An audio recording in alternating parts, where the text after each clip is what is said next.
चलो let's start with question number 1. इसमें लिखा हुआ है a citizen challenges one second. A citizen challenges a government official's legal entitlement to office. Which writ enables the Supreme Court to investigate this claim? Now first thing कि ये writ का मतलब क्या होता है and what is Vishal ma'am, ji the screen has not yet been shared. If you can kindly do that, please. oh The okay. screen is not visible.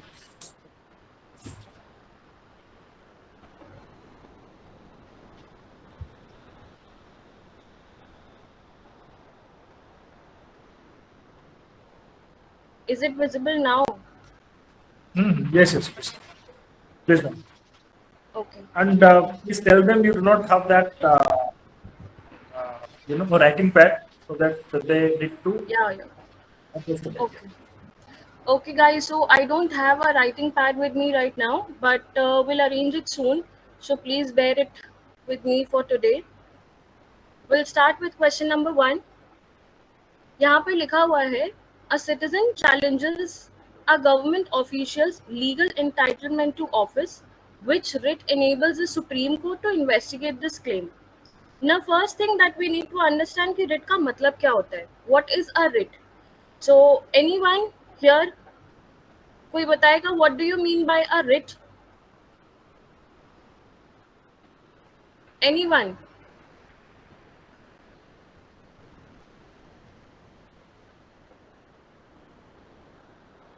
What do you mean by a writ?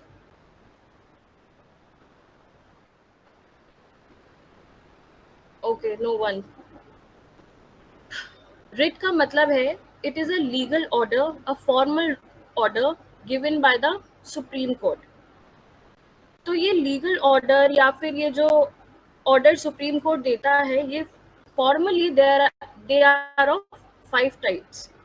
Number 1 is mandamus, number 2 quo warranto, number 3 certiorari, and number 4 habeas corpus. Now remaining one more is there. Anyone, which is the fifth one?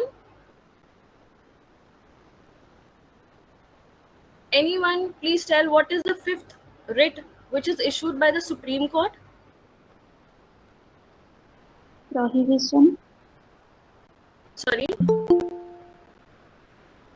Yes, correct. Prohibition. Ashutosh has answered it is prohibition. So we have 5 kind of writs that is issued by the judiciary.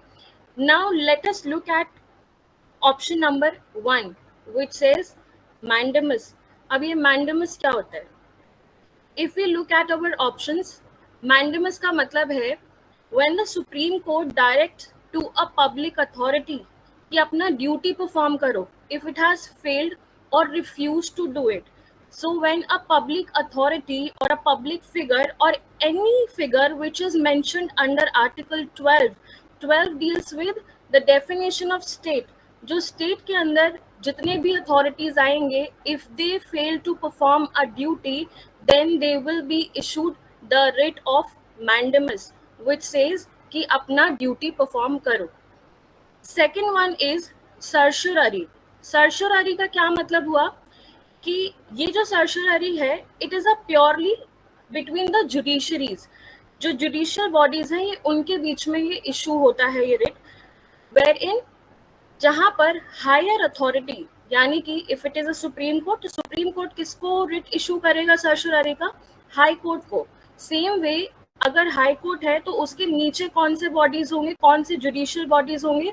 The lower courts और the tribunal subordinate courts, जहां पर the higher judicial body issues this writ particularly certiorari का which is issued कि जो lower court या tribunal ने order दिया है उसको क्वॉश करना.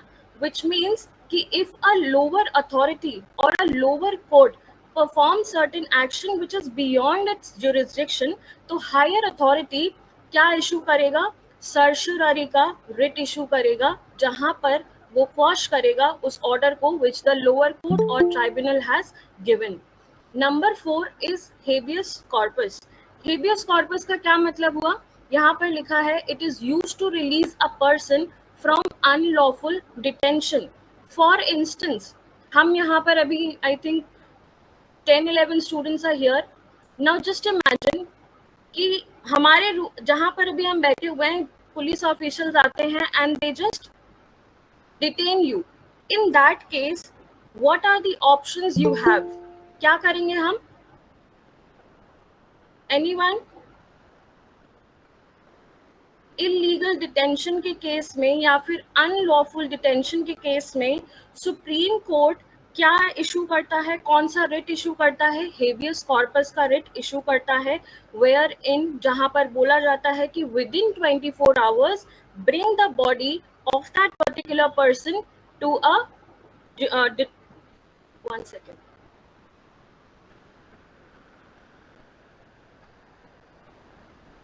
Yes. So if any person is unlawfully detained, तब क्या होगा? Supreme court will issue the writ of habeas corpus, जहां पर जो इलीगल डिटेंशन या फिर अनलॉफुल डिटेंशन है उसको प्रिवेंट करेगा judiciary. How? Bye issuing the writ of habeas corpus. So these 3 जो हमने अभी डिस्कस किए, क्या ये हमारे क्वेश्चन से मैच करता है? No, right? We have one more, that is quo warranto. अब ये quo warranto क्या है? It literally means by what authority? It is issued by a court to restrain a person from holding a public office to which they are not legally entitled. Which means कि अगर let's say a person has been, जैसे prime minister या president का office है, उसमें person A is entitled to occupy that office. However, if any other person occupies that office illegally, तो हम क्या कर सकते हैं? We can challenge that in the judiciary. Judicial officers क्या करेंगे? They will issue the writ of quo warranto, जहां पर पूछा जाएगा by whose authority you have occupied that office. And if it is illegal, then obviously क्या होगा? The person will be obliged to vacate that office, or जो legally mandated person है that will occupy the office. So let's read this question again. जहाँ पर citizen challenges a government official's legal entitlement to office, which writ enables the Supreme Court to investigate this claim? Answer will be B. Any doubts here?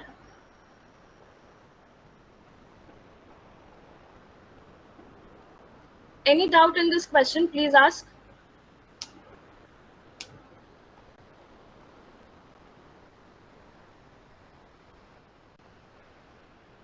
Okay, we'll move to question number 2 then.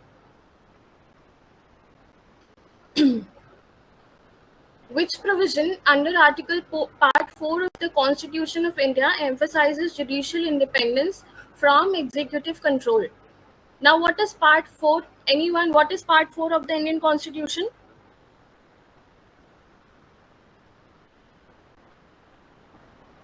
Part 4 of the Indian Constitution deals with which provisions? Yes, correct. It is DPSP, Directive Principle of State Policy. यहाँ पर Directive Principle of State Policy जो है, it is dealt under Part 4 of the Constitution, जहाँ पर ये हमारे पास 4 options हैं. इनमें से आपको आइडेंटिफाई करना है कि ये 4 ऑप्शन में से कौन सा Part 4 का पार्ट है. If we talk about option number A here, which talks about separation of judiciary from legislature. Option B, separation of judiciary from executive. Option C, separation of legislature from executive. And option number 4, unified separation of judiciary, legislature and executive. Now here, let me tell you कि जो हमारा DPSP है, DPSP कहाँ से शुरू होते हैं? If anyone, article numbers क्या है?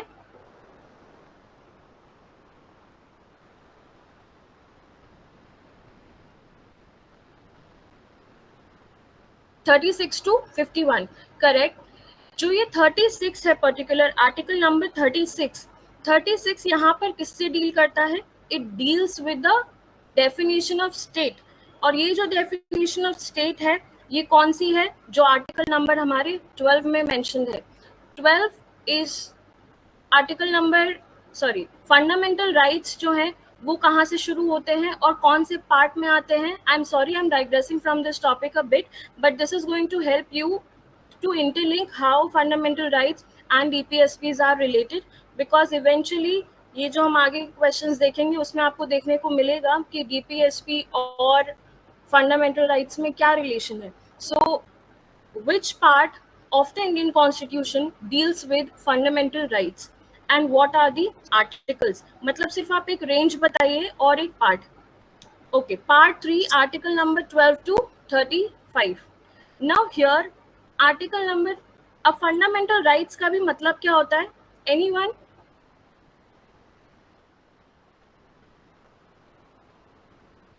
What do you mean by fundamental rights and why do we call कि ये जो rights हैं they are fundamental? Why do we say कि fundamental rights हैं? Why not any other rights? Protected by Supreme Court, what else?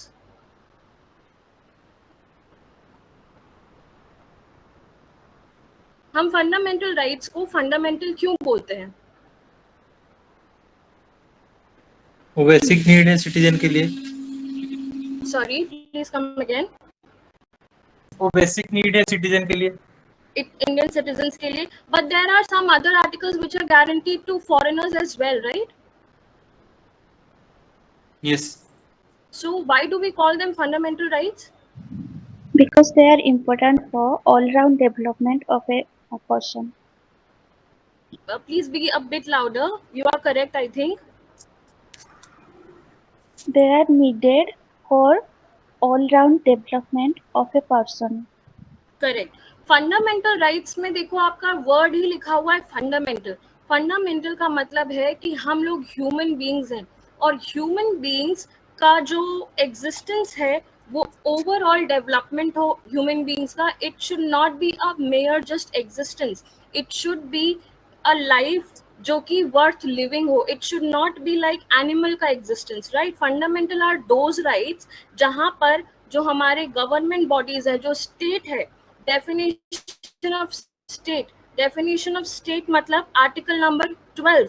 Article number 12 में हमें define कर दिया गया है कि जो गवर्नमेंट बॉडीज हैं वो चाहे कोई भी लॉज बनाए, कोई भी एक्ट बनाए, be it anything, but they should not transgress और they should not they should not intervene into the rights guaranteed under article number 14 to 35, क्योंकि 12 और 13 deals with what? 12 deals with definition of state, कि वो सारे bodies होंगे जिनके action से हमारा एग्जिस्टेंस जो है वो हैम्पर होगा. सो इन दैट सेंस कि ये कौन से राइट्स हैं जो कि प्रोटेक्टेड होंगे, तो वो आर्टिकल्स कहाँ से कहाँ तक मेंशन है, from article number 14 to 35. Then अब इसमें लिखा हुआ है Part 4 of the Constitution of India emphasizes judicial independence from executive control. अब हम यहाँ पर बात कर रहे हैं Part 4. Part 4 deals with what? Directive principles of state policy. अब ये जो आर्टिकल्स हैं इंडियन कॉन्स्टिट्यूशन में कहाँ से स्टार्ट होते हैं? Article number 36 to 51.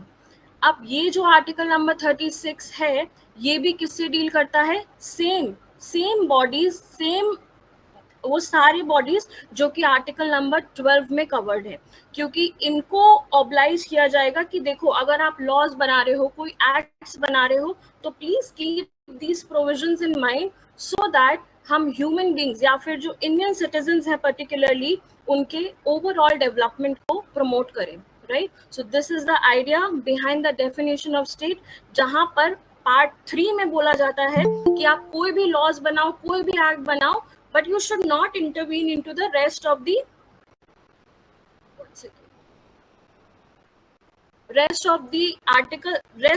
articles or provisions जो कि mention है. For example, right to equality, right to freedom, right to life, right to freedom of religion, कि जो individuals हैं ये freely अपने आप को exercise कर पाएं, freely अपने आप को develop कर पाएं. So these articles are protected by the higher judiciary under article number 32 and 226.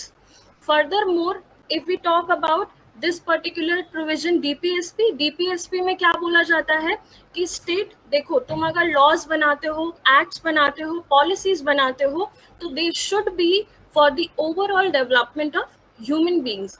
Part 3 क्या करता है, रोकता है। पार्ट 4 क्या करता है, स्टेट को प्रमोट करता है। पार्ट 4 इज डायरेक्टिव्स, कि जहां पर स्टेट को हैव टू टेक, नाम से ही समझ में आ रहा है, directive principle of state policy, कि स्टेट जब कोई पॉलिसी बनाता है तो वो जो डायरेक्टिव्स हैं अपने पॉलिसी में, उन डायरेक्टिव्स को लेना है। कौन से डायरेक्टिव्स को, जो आर्टिकल नंबर 36 से 51 में मेंशन्ड है।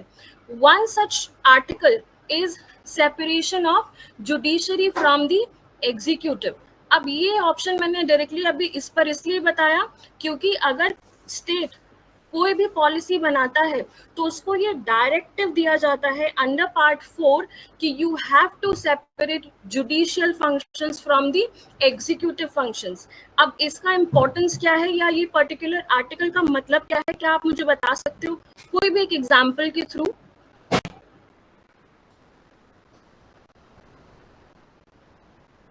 कि इस पर्टिकुलर स्टेटमेंट का सिग्निफिकेंस क्या है? एनीवन प्लीज, कोई भी एग्जांपल। मैडम इसमें ये बताया जाता है कि कैसे सेपरेट होगा जुडिशियल और एग्जीक्यूटिव का पावर। नहीं तो जो एग्जीक्यूटिव है वो जुडिशियल का प्रोविजन को हाथ में लेके वो कुछ भी रूल बना सकता है। करेक्ट, एंड व्हाट तो इसमें इक्वल्स? तो उसीलिए एक बॉर्डर लाइन बना गया कि what is the role of judiciary and what is the role of the executive and there is a difference between them. Okay, चलिए पहले ना इस क्वेश्चन को डील करने से पहले लेट्स अंडरस्टैंड ऑप्शन नंबर 4। यहाँ पर दिया गया है unified separation of judiciary, legislature and executive. इसका क्या मतलब हुआ? इसका मतलब हुआ कि अक्रॉस द वर्ल्ड जितने भी गवर्नमेंट है, of course the democratic ones, I'm not talking about the autocratic government but the democratic ones, जहां पर जितने भी गवर्नमेंट है द डेमोक्रेटिक वंस, वहां पर जो गवर्नमेंट होगी उनके 3 विंग्स होंगे। Number 1 legislature, number 2 executive and number 3 is judiciary. ये जो सेपरेशन ऑफ पावर का कॉन्सेप्ट आया है, ये कहाँ से आया है? मॉन्टेस्क्यू ने दिया है। मॉन्टेस्क्यू ने ये क्यों बोला है? क्योंकि अगर आपको याद हो कि जब हमारा फ्रेंच रेवोल्यूशन, अमेरिकन रेवोल्यूशन या फिर रेनेसांस का जो पीरियड था, वो क्यों हुए? उस टाइम पर जो रेवोल्यूशंस हो रहे थे वो क्यों हो रहे थे? Because the church was occupying the legislature function also, executive function also, judicial functions also. As a result, people were not having the liberty, equality. तो उस केस में क्या होता है कि जब कोई पर्टिकुलर बॉडी सारे फंक्शंस अपने आप में होल्ड करता है तो it just corrupts that body. So क्या बोला जाता है? With absolute power, yes correct, concentration of power. जब कॉन्सेंट्रेशन ऑफ पावर होता है तो क्या होगा? There will be corruption. Absolute power corrupts absolutely. So to prevent that, there has emerged a concept which is the separation of power, so that हम individually ये जो government के स्ट्रक्चर्स हैं, जो गवर्नमेंट के ऑर्गन्स हैं, हम इनकी अकाउंटेबिलिटी स्टैब्लिश कर सके। तो ओवरऑल वर्ल्ड अक्रॉस जितने भी हमारे डेमोक्रेटिक गवर्नमेंट्स हैं उनके ऑर्गन्स हैं लेजिस्लेचर, एग्जीक्यूटिव एंड जुडिशरी। अब हम अगर बात करें पर्टिकुलरली इंडिया की, तो इंडिया में जो लेजिस्लेचर है उसका नाम क्या होगा? उसका नाम क्या है? इंडिया में जो लेजिस्लेचर है उसको हम पर्टिकुलरली क्या बोलते हैं? Anyone?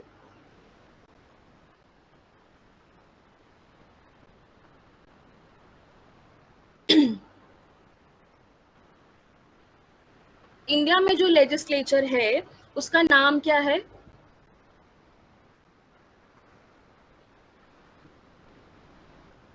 Parliament. Correct. Parliament at the central level and state legislative assemblies at the state level. ये हो गया हमारा legislature. Now if we talk about judiciary, तो judiciary के नाम क्या है हमारे इंडियन कॉन्टेक्स्ट में? हम कैसे कैटेगराइज करेंगे या फिर कैसे बोलेंगे कि अच्छा दिस पर्टिकुलर बॉडी या this particular structure forms our judiciary? क्या नाम होगा उनका? सुप्रीम कोर्ट और high court madam. Correct. Supreme court, high court, family court, सब ऑर्डिनेट कोर्ट्स, ट्राइब्यूनल, ये सब किसकी डेफिनेशन के अंदर आते हैं? जुडिशरी के अंदर आते हैं। थर्ड कम्स अवर एग्जीक्यूटिव। एग्जीक्यूटिव में कौन कौन होते हैं? जैसे Odisha public service commission, union public service commission. और करेक्ट, और क्या हो सकते हैं? Union minister, public MLA, service. Minister, MLA.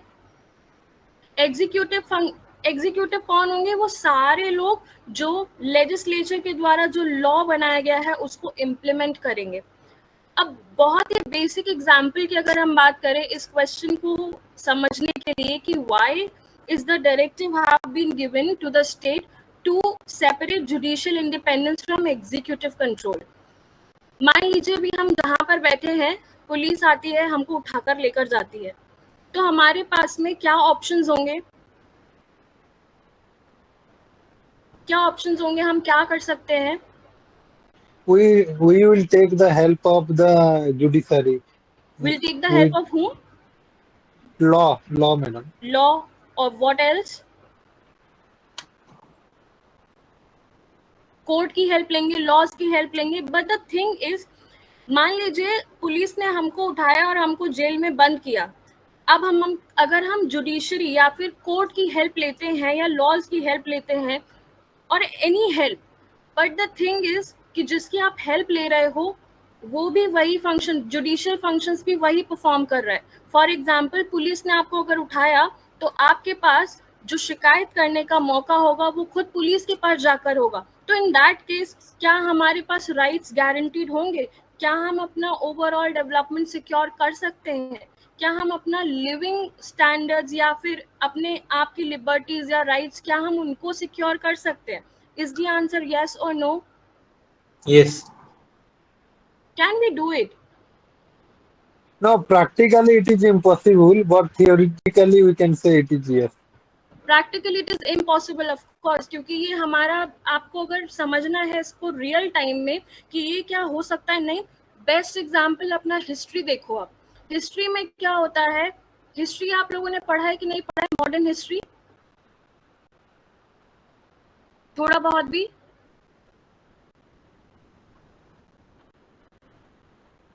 आप लोगों ने मॉडर्न हिस्ट्री पढ़ी है या नहीं? थोड़ी बहुत भी? हाँ पढ़िए। थोड़ा हुआ है। हाँ ठीक है।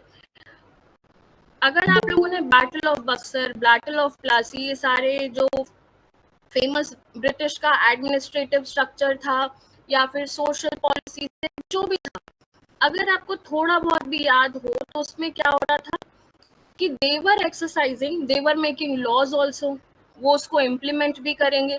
प्लस जो हमारे ग्रीवांसेस थे, हम किससे बोल रहे थे? खुद ब्रिटिश ऑफिसर्स से। तो इन दैट केस हमारे पास ऑप्शंस यानी कि जो इंडियन सब्जेक्ट्स थे उनके पास ऑप्शंस बहुत कम थे कि वो अपने राइट्स सिक्योर कर सके। And that is why the pageantry, the lower class suffered a lot, because they did not have any option or they did not have any avenue to get their grievances addressed. And that is why it is said कि ये जो legislature, executive और judiciary के जो functions हैं वो अलग अलग होने चाहिए। फॉर इंस्टेंस, अगर हम जहाँ बैठे हैं, पुलिस अगर हमको इलीगली, अनलॉफुली उठा कर लेकर जाती है तो हमारे पास एक इंडिपेंडेंट जुडिशरी होनी चाहिए जो कि हमारे राइट्स को गारंटी कर सके, प्रोटेक्ट कर सके और उसको हम क्या बोलते हैं ये सुप्रीम कोर्ट को कि they are the supreme Court, the judiciary is the custodian और the guarantor of our fundamental rights. क्यों? Because judiciary will act independently. Had it been कि जुडिशरी भी एग्जीक्यूटिव का पार्ट है तो आप नहीं एक्सपेक्ट कर सकते कि judiciary is going to protect your rights, right? And that is why we say कि अंडर पार्ट 4 ये मैंडेट किया जाता है गवर्नमेंट को या स्टेट को। क्यों हम गवर्नमेंट नहीं बोल रहे हैं, डायरेक्टिव प्रिंसिपल ऑफ स्टेट बोल रहे हैं? Why not directive principle of government policy? Why state policy? Because state का एम्बिट इज वेरी वाइड। हम अपने नेक्स्ट क्लासेस में डिस्कस करेंगे what is the meaning of state and government, इनमें क्या डिफरेंस है। So why is it that state? क्योंकि state में सारे लोग इंक्लूडेड होते हैं, चाहे वो गवर्नमेंट का बॉडी हो या नॉन गवर्नमेंट हो. Any person or any particular body who is performing a public function will be under the definition of state. इसीलिए उन सबको ये डायरेक्टिव दिया जाता है कि अगर वो कोई भी पॉलिसी बनाते हैं तो they have to separate the judicial functions from the executive functions. Now let us look at all the options. Yes, any question? Madam इसका तो आंसर डी होना चाहिए, काहे के लिए बी हुआ? हाँ, बी होना चाहिए. आई एम जस्ट सेइंग कि लेट्स एक्सप्लोर ऑप्शन नंबर नहीं 1. नहीं मैडम, मैं बोल रहा हूँ कि जो आप क्वेश्चन बोल रहे हैं उसका आंसर डी होना चाहिए. जी, तो लेकिन आप बी बोले हैं इसमें. B for ball. अब बट इसका डी होगा ना आंसर. जी, वो मैं एक्सप्लेन कर रही थी कि सारे चारों ऑप्शंस में से why only B, why not A, C और डी.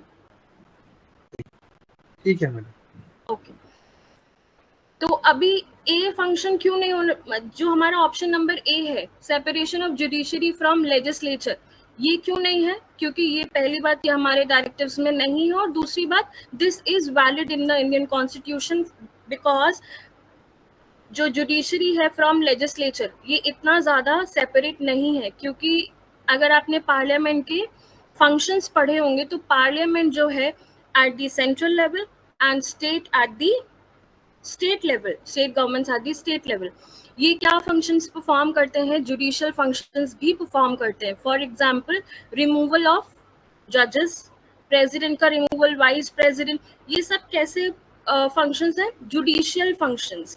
नाउ अब ये ऑप्शन जो हमने लिखा है separation of judiciary from legislature, ये पर्टिकुलरली इंडिया में लागू क्यों नहीं होता है?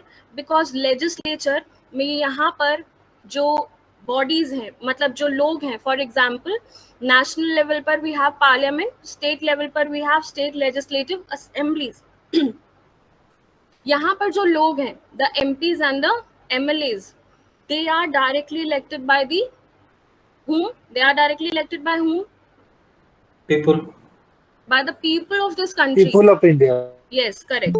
People of this country जो है लेजिस्लेचर के मेंबर्स को अपॉइंट करते हैं या फिर इलेक्ट करते हैं, which guarantees कि हमारे जो लोग हैं they are sovereign, उनके ऊपर कोई नहीं. And that is why in the preamble it is written, we the people of India who are sovereign. हम लोग जो हैं we the people of India, we the people of this country are sovereign. इसीलिए यहाँ पर जो separation of judiciary from legislature है ये लागू इसलिए नहीं होता है क्योंकि अगर लेजिस्लेचर ने ये judicial functions for example impeachment process ठीक से परफॉर्म नहीं किया, प्रेसिडेंट के इम्पीचमेंट को ठीक से परफॉर्म नहीं किया, so in that case we can question our leaders कि हमारे प्रेसिडेंट इतने करप्ट हैं या फिर वाइस प्रेसिडेंट करप्ट हैं, why are you not just disqualifying them. So in that case हम क्या कर सकते हैं? डायरेक्टली अकाउंटेबिलिटी स्टैब्लिश कर सकते हैं. So option A is wrong. Number B, ये तो है separation of judiciary from executive. This was our answer.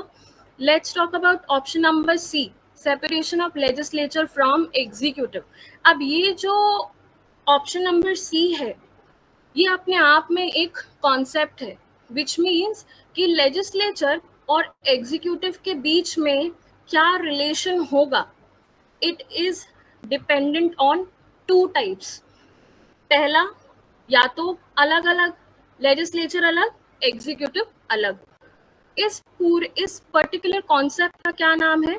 It is called the presidential form of government. But legislature और एग्जीक्यूटिव अगर ये दोनों मर्ज हैं, यानी कि दोनों में बहुत ज्यादा सेपरेशन नहीं है, तो ये कॉन्सेप्ट किसकी बात करेगा? The parliamentary form of government. और हमारे इंडिया में there is no rigid separation of legislature from executive. We have the overlapping functions जहाँ पर 545 members में से या 543 members में से the executive is also drawn. For example, जो हमारे council of ministers हैं, executive का मतलब क्या हुआ कि जो laws बनाए हैं उन MPs ने, the MLAs ने, उनको execute करने का काम किसका होगा? The government. और ये एग्जीक्यूटिव क्लास कहाँ से आ रही है? from those elected bodies itself. And that is why we do not have separation of legislature from executive. Why? Because we have parliamentary form of government in India, and that is why C option is also wrong. Then comes option number 4, unified separation. हमारे यहाँ unified separation नहीं है. जो separation of power का concept है, इसके दो models हैं basically. One is the loose model and another is rigid model. Loose model क्या होगा कि जहां पर जुडिशरी, लेजिस्लेचर और एग्जीक्यूटिव, इन तीनों के फंक्शंस थोड़े थोड़े ओवरलैप करेंगे. एकदम रिजिड सेपरेशन नहीं होगा. वो कहाँ पर होता है? यूनाइटेड स्टेट्स और probably the western democracies. But in India we have loose separation या फिर overlapping functions होता है judiciary, legislature और executive में. Hence this option number 4 is also incorrect and our answer is option number B. Any doubts here? No, madam. Okay, let's move to question number 3 then.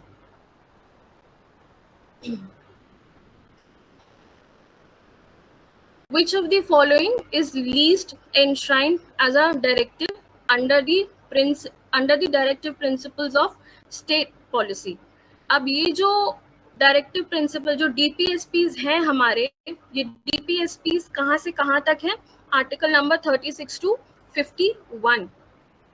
अब उसमें से हमें ये बताना है कि कौन सा नहीं है या फिर जो DPSP में मेंशन नहीं किया जाता है.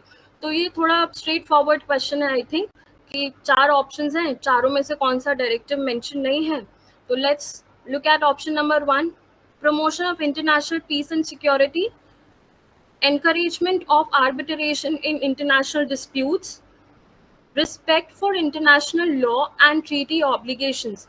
ये जो अब तीनों आर्टिकल्स हैं, these are dealt under which article? 51. जो डिफरेंट क्लॉजेस होंगे उसमें ये तीनों जो हमारे स्टेटमेंट्स हैं वो आते हैं. बचता है option number 4, preservation of India's composite cultural heritage. अब ये जो है, this is our what? Is this a fundamental duty, fundamental right और DPSP क्या है? ये चौथा ऑप्शन ये फंडामेंटल ड्यूटी है madam. Correct, this is fundamental duty and that is why the option will be B, right? Let's move to question number 4 now. In the context of preamble में जो हमारे key terms included है, preamble में कौन कौन से key terms included है? Can anyone? Socialist, secular, sovereign. What else?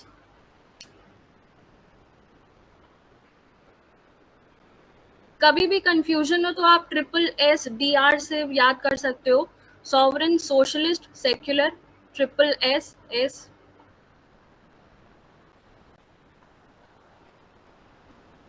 Madam क्या शॉर्टकट बोले? SSSR. SSS जो हमारे प्रीएम्बल में की टर्म्स इंक्लूडेड है वो क्या है? SSSR. Sovereign, socialist, secular, democratic and Republic. ठीक. अब ये जो हमारे कीवर्ड्स हैं, इसमें से जो सोशलिस्ट है इसका क्या मतलब है?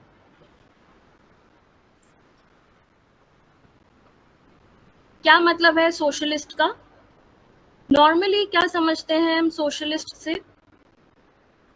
A human being is a social animal like. थोड़ा तेज बोलिए प्लीज. जैसे मैडम हम बोलते हैं कि human is a social animal, तो वही social. Human is a socialist या सोशल एनिमल, ऐसा कुछ बोला आपने? हाँ मैडम ऐसे ही बोला. अच्छा, इट इज नॉट रिलेटेड, मतलब वो man is a social animal वो अलग ही कॉन्सेप्ट है. बट यहाँ पर जो प्रीएम्बल में हमारे की टर्म्स इंक्लूडेड हैं, sovereign, socialist, secular, democratic, republic, इन सब के क्या मतलब है? क्योंकि जो प्रीएम्बल है इसको हम बोलते हैं कि ये जो प्रीएम्बल है ये शो करता है. प्रीएम्बल का मतलब क्या हुआ? Preamble is an introductory statement.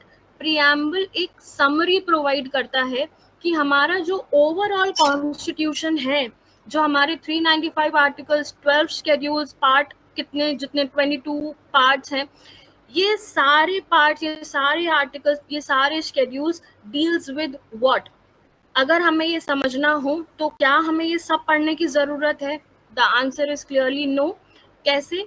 हम अगर प्रियम्बल को देखते हैं तो हम समझ जाएंगे कि what is all our constitution about, and that is why the जो प्रियम्बल है उसको हम बोलते हैं कि it is a summary document या फिर इंट्रोडक्टरी डॉक्यूमेंट जो हमारे पूरे कॉन्स्टिट्यूशन की स्पिरिट को रिफ्लेक्ट करता है।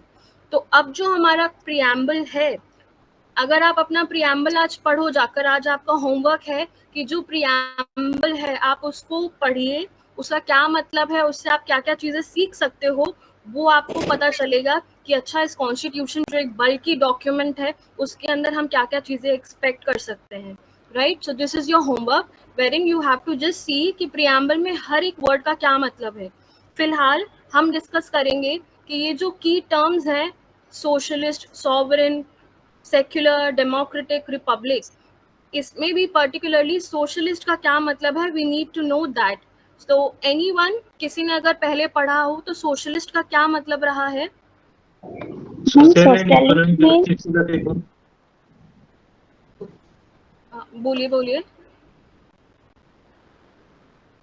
हम Social and सोशलिस्ट में economic justice to the people, reduce inequalities, provide equal opportunity to the citizen.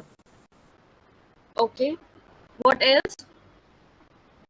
an equitable distribution of wealth and avoiding concentration of wealth on few person. Correct. अब जो आपने बोला madam ji, madam giving equal opportunity to everyone of the Indian citizen in all the field, like in the job. तो right to equality क्या होता है फिर? Means of production should be the people only. ये बोला है ना?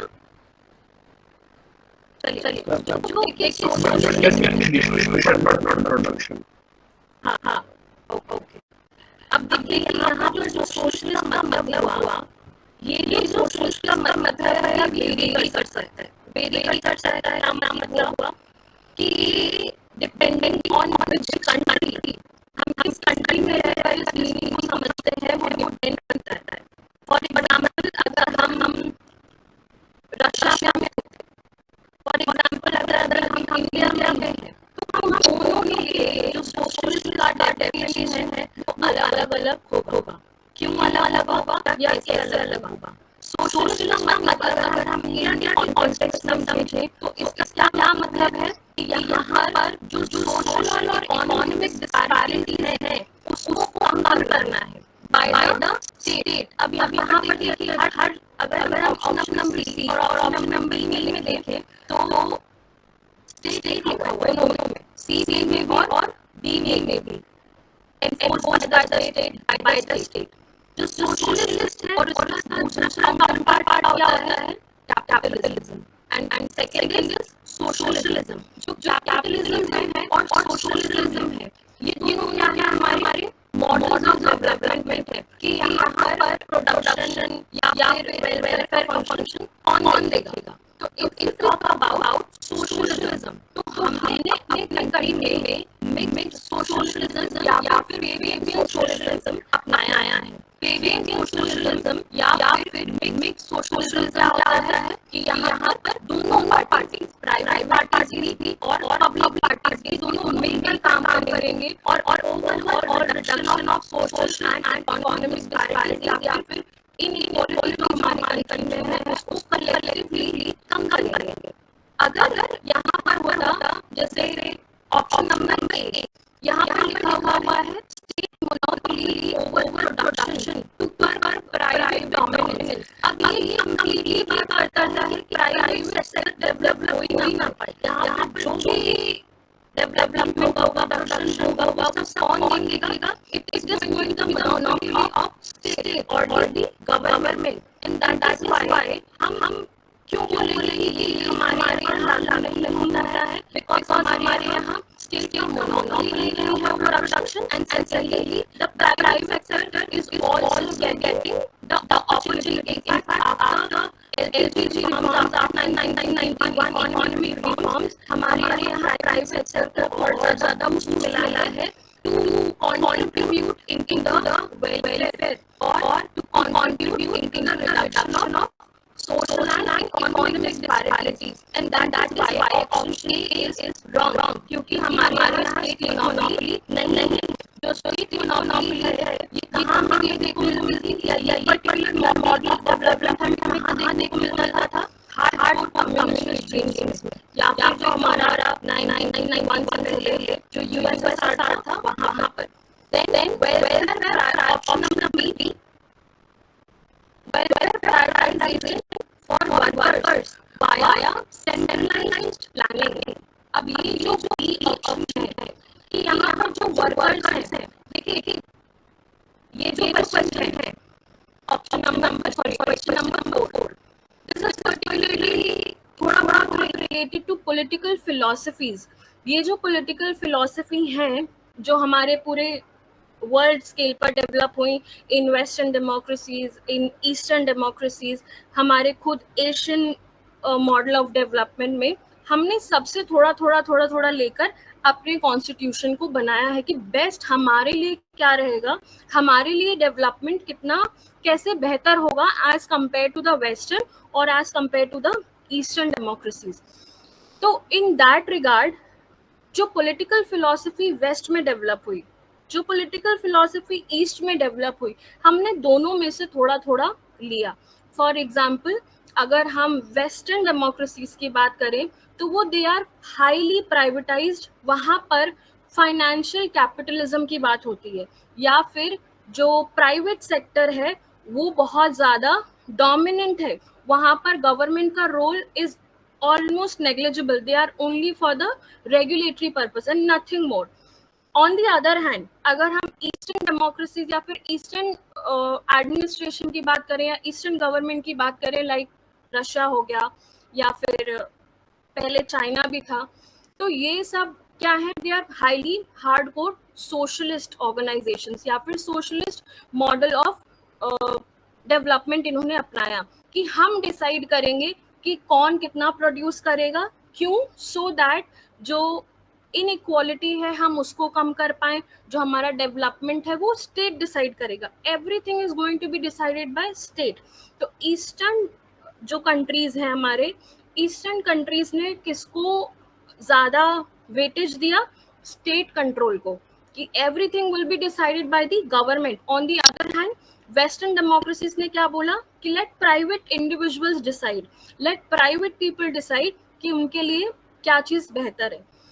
तो इन दोनों के कल्मिनेशन से, इन दोनों के मॉडल ऑफ डेवलपमेंट को जब हमारे इंडियन कॉन्स्टिट्यूशनल मेकर्स ने, जो कॉन्स्टिट्यूएंट असेंबली में जो लोग थे, उन्होंने जब दोनों के मॉडल्स को स्टडी किया तो उन्होंने बोला कि देखो भाई, ना हमें वेस्टर्न मॉडल अपनाना है पूरी तरह से, ना ईस्टर्न मॉडल अपनाना है पूरी तरह से, क्योंकि दोनों में इनइक्वालिटीज हैं, एक्सप्लॉयटेशन है.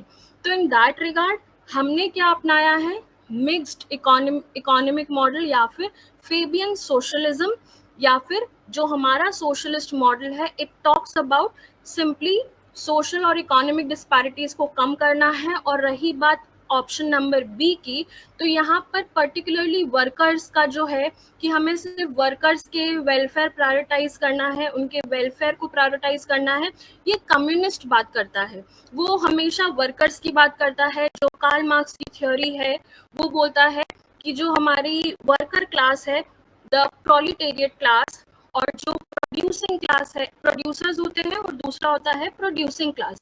The master class is called what, the बुर्जुआ class. और जो वर्कर्स हैं उनको हम बोलते हैं proletariat class.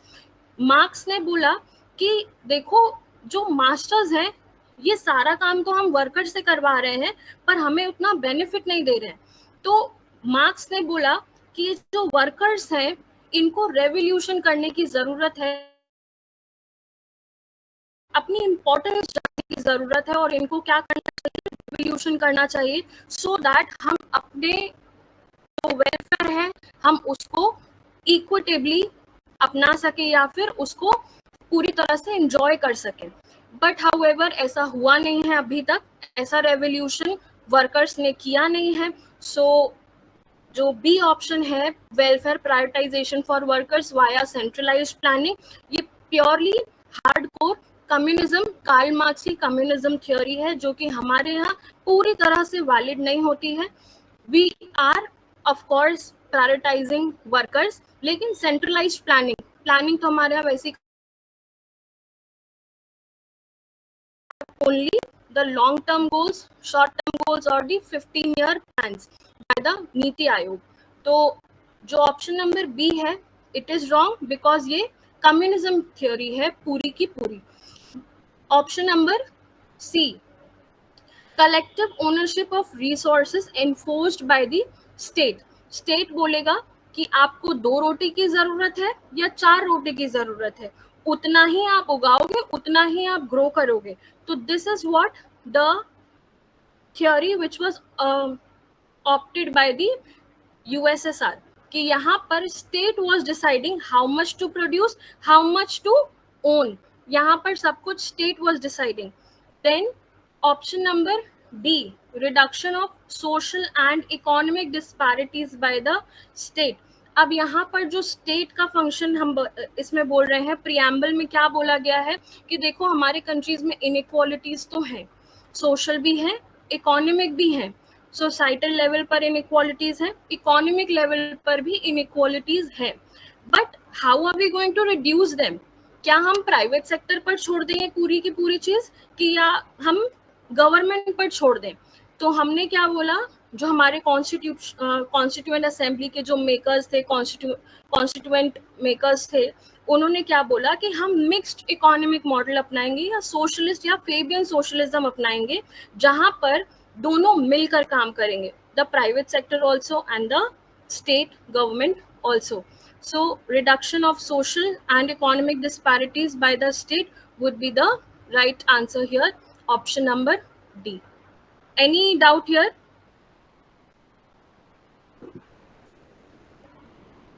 No, ma'am. Any doubt in this question?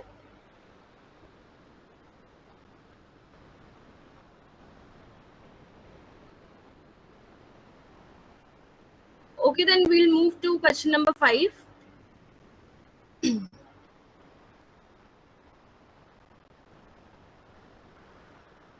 Examine the interplay of article number 31C and 14.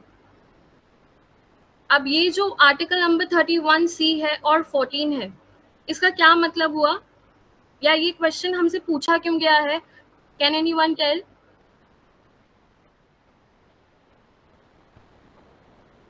Why is this question? इस question का मतलब क्या है, या ये क्वेश्चन हमसे क्या जानना चाह रहा है?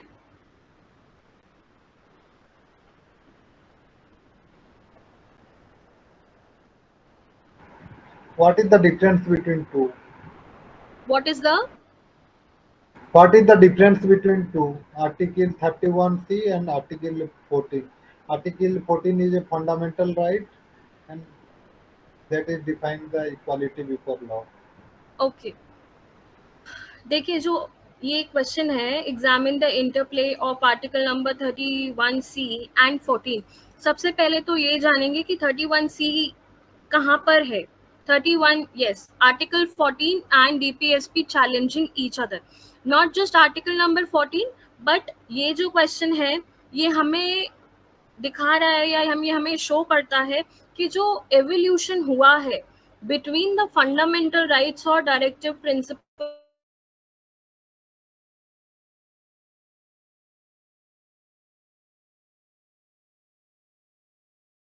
the other hand जुडिशरी, इन दोनों के जो इंटरप्ले, इन दोनों के बीच में जो कॉन्ट्रडिक्शन, इन दोनों का जो रोल रहा है in the evolution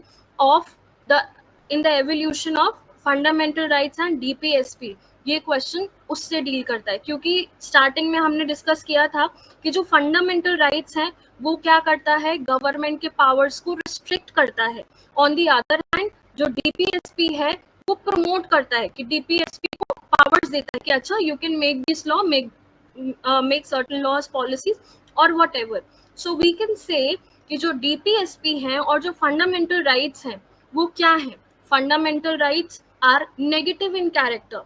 On the other hand, DPSPs are positive in character, which means negative का क्या मतलब हुआ कि fundamental rights state को रोकेगा, prohibit करेगा कि ये लॉज आप नहीं बना सकते, ये एक्ट्स आप नहीं बना सकते. और ये कौन डिसाइड करेगा? ये कहाँ लिखा हुआ है?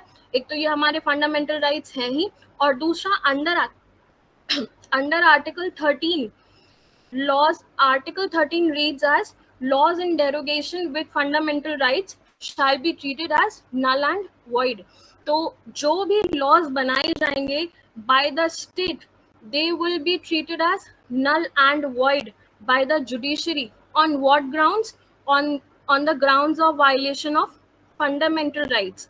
अब ये जो फंडामेंटल राइट्स रिमेनिंग है 14 to 35, अगर ये वायलेट होते हैं, क्यों वायलेट होंगे? जो गवर्नमेंट ने लॉज बनाए, जो भी बॉडीज ने लॉ बनाए, वो bodies which are covered under article number 12, अगर उनके एक्शन ने हमारे फंडामेंटल राइट्स को वायलेट किया, तो अंडर आर्टिकल 13 जुडिशियल रिव्यू के अंदर जुडिशरी उन लॉज को स्ट्रक डाउन करेगा, उनको नल एंड वॉइड डिक्लेयर करेगा.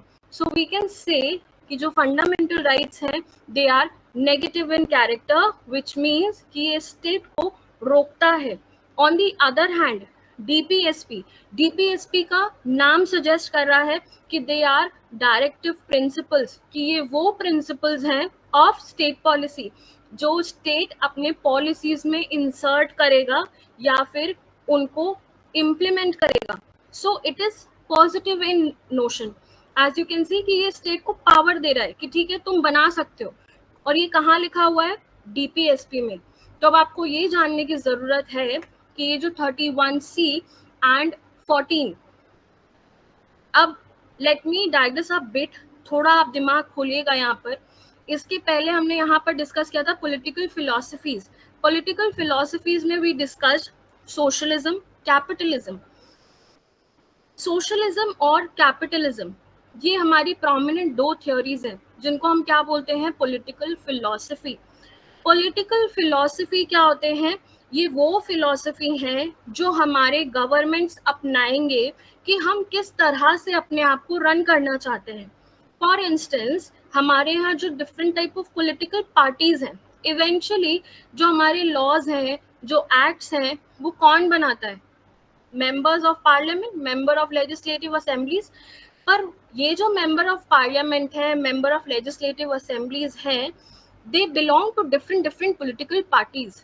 अब ये जो डिफरेंट पॉलिटिकल पार्टीज हैं, अगर हम देखें कि हम ये डिफरेंट पॉलिटिकल पार्टीज क्यों कह रहे हैं, अब आपको दो तो मेजर कोई पॉलिटिकल पार्टी का नाम पता हो या नहीं पता हो, लेकिन दो बहुत अच्छे से पता होंगे.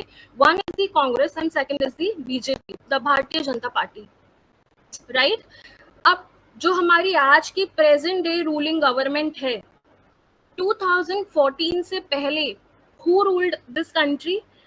Primarily the INC, the Indian national Congress was ruling this, मतलब ये हमारी रूलिंग पार्टी थी टिल 2014. 2014 के बाद में till now we have the BJP, the Bharatiya Janata party.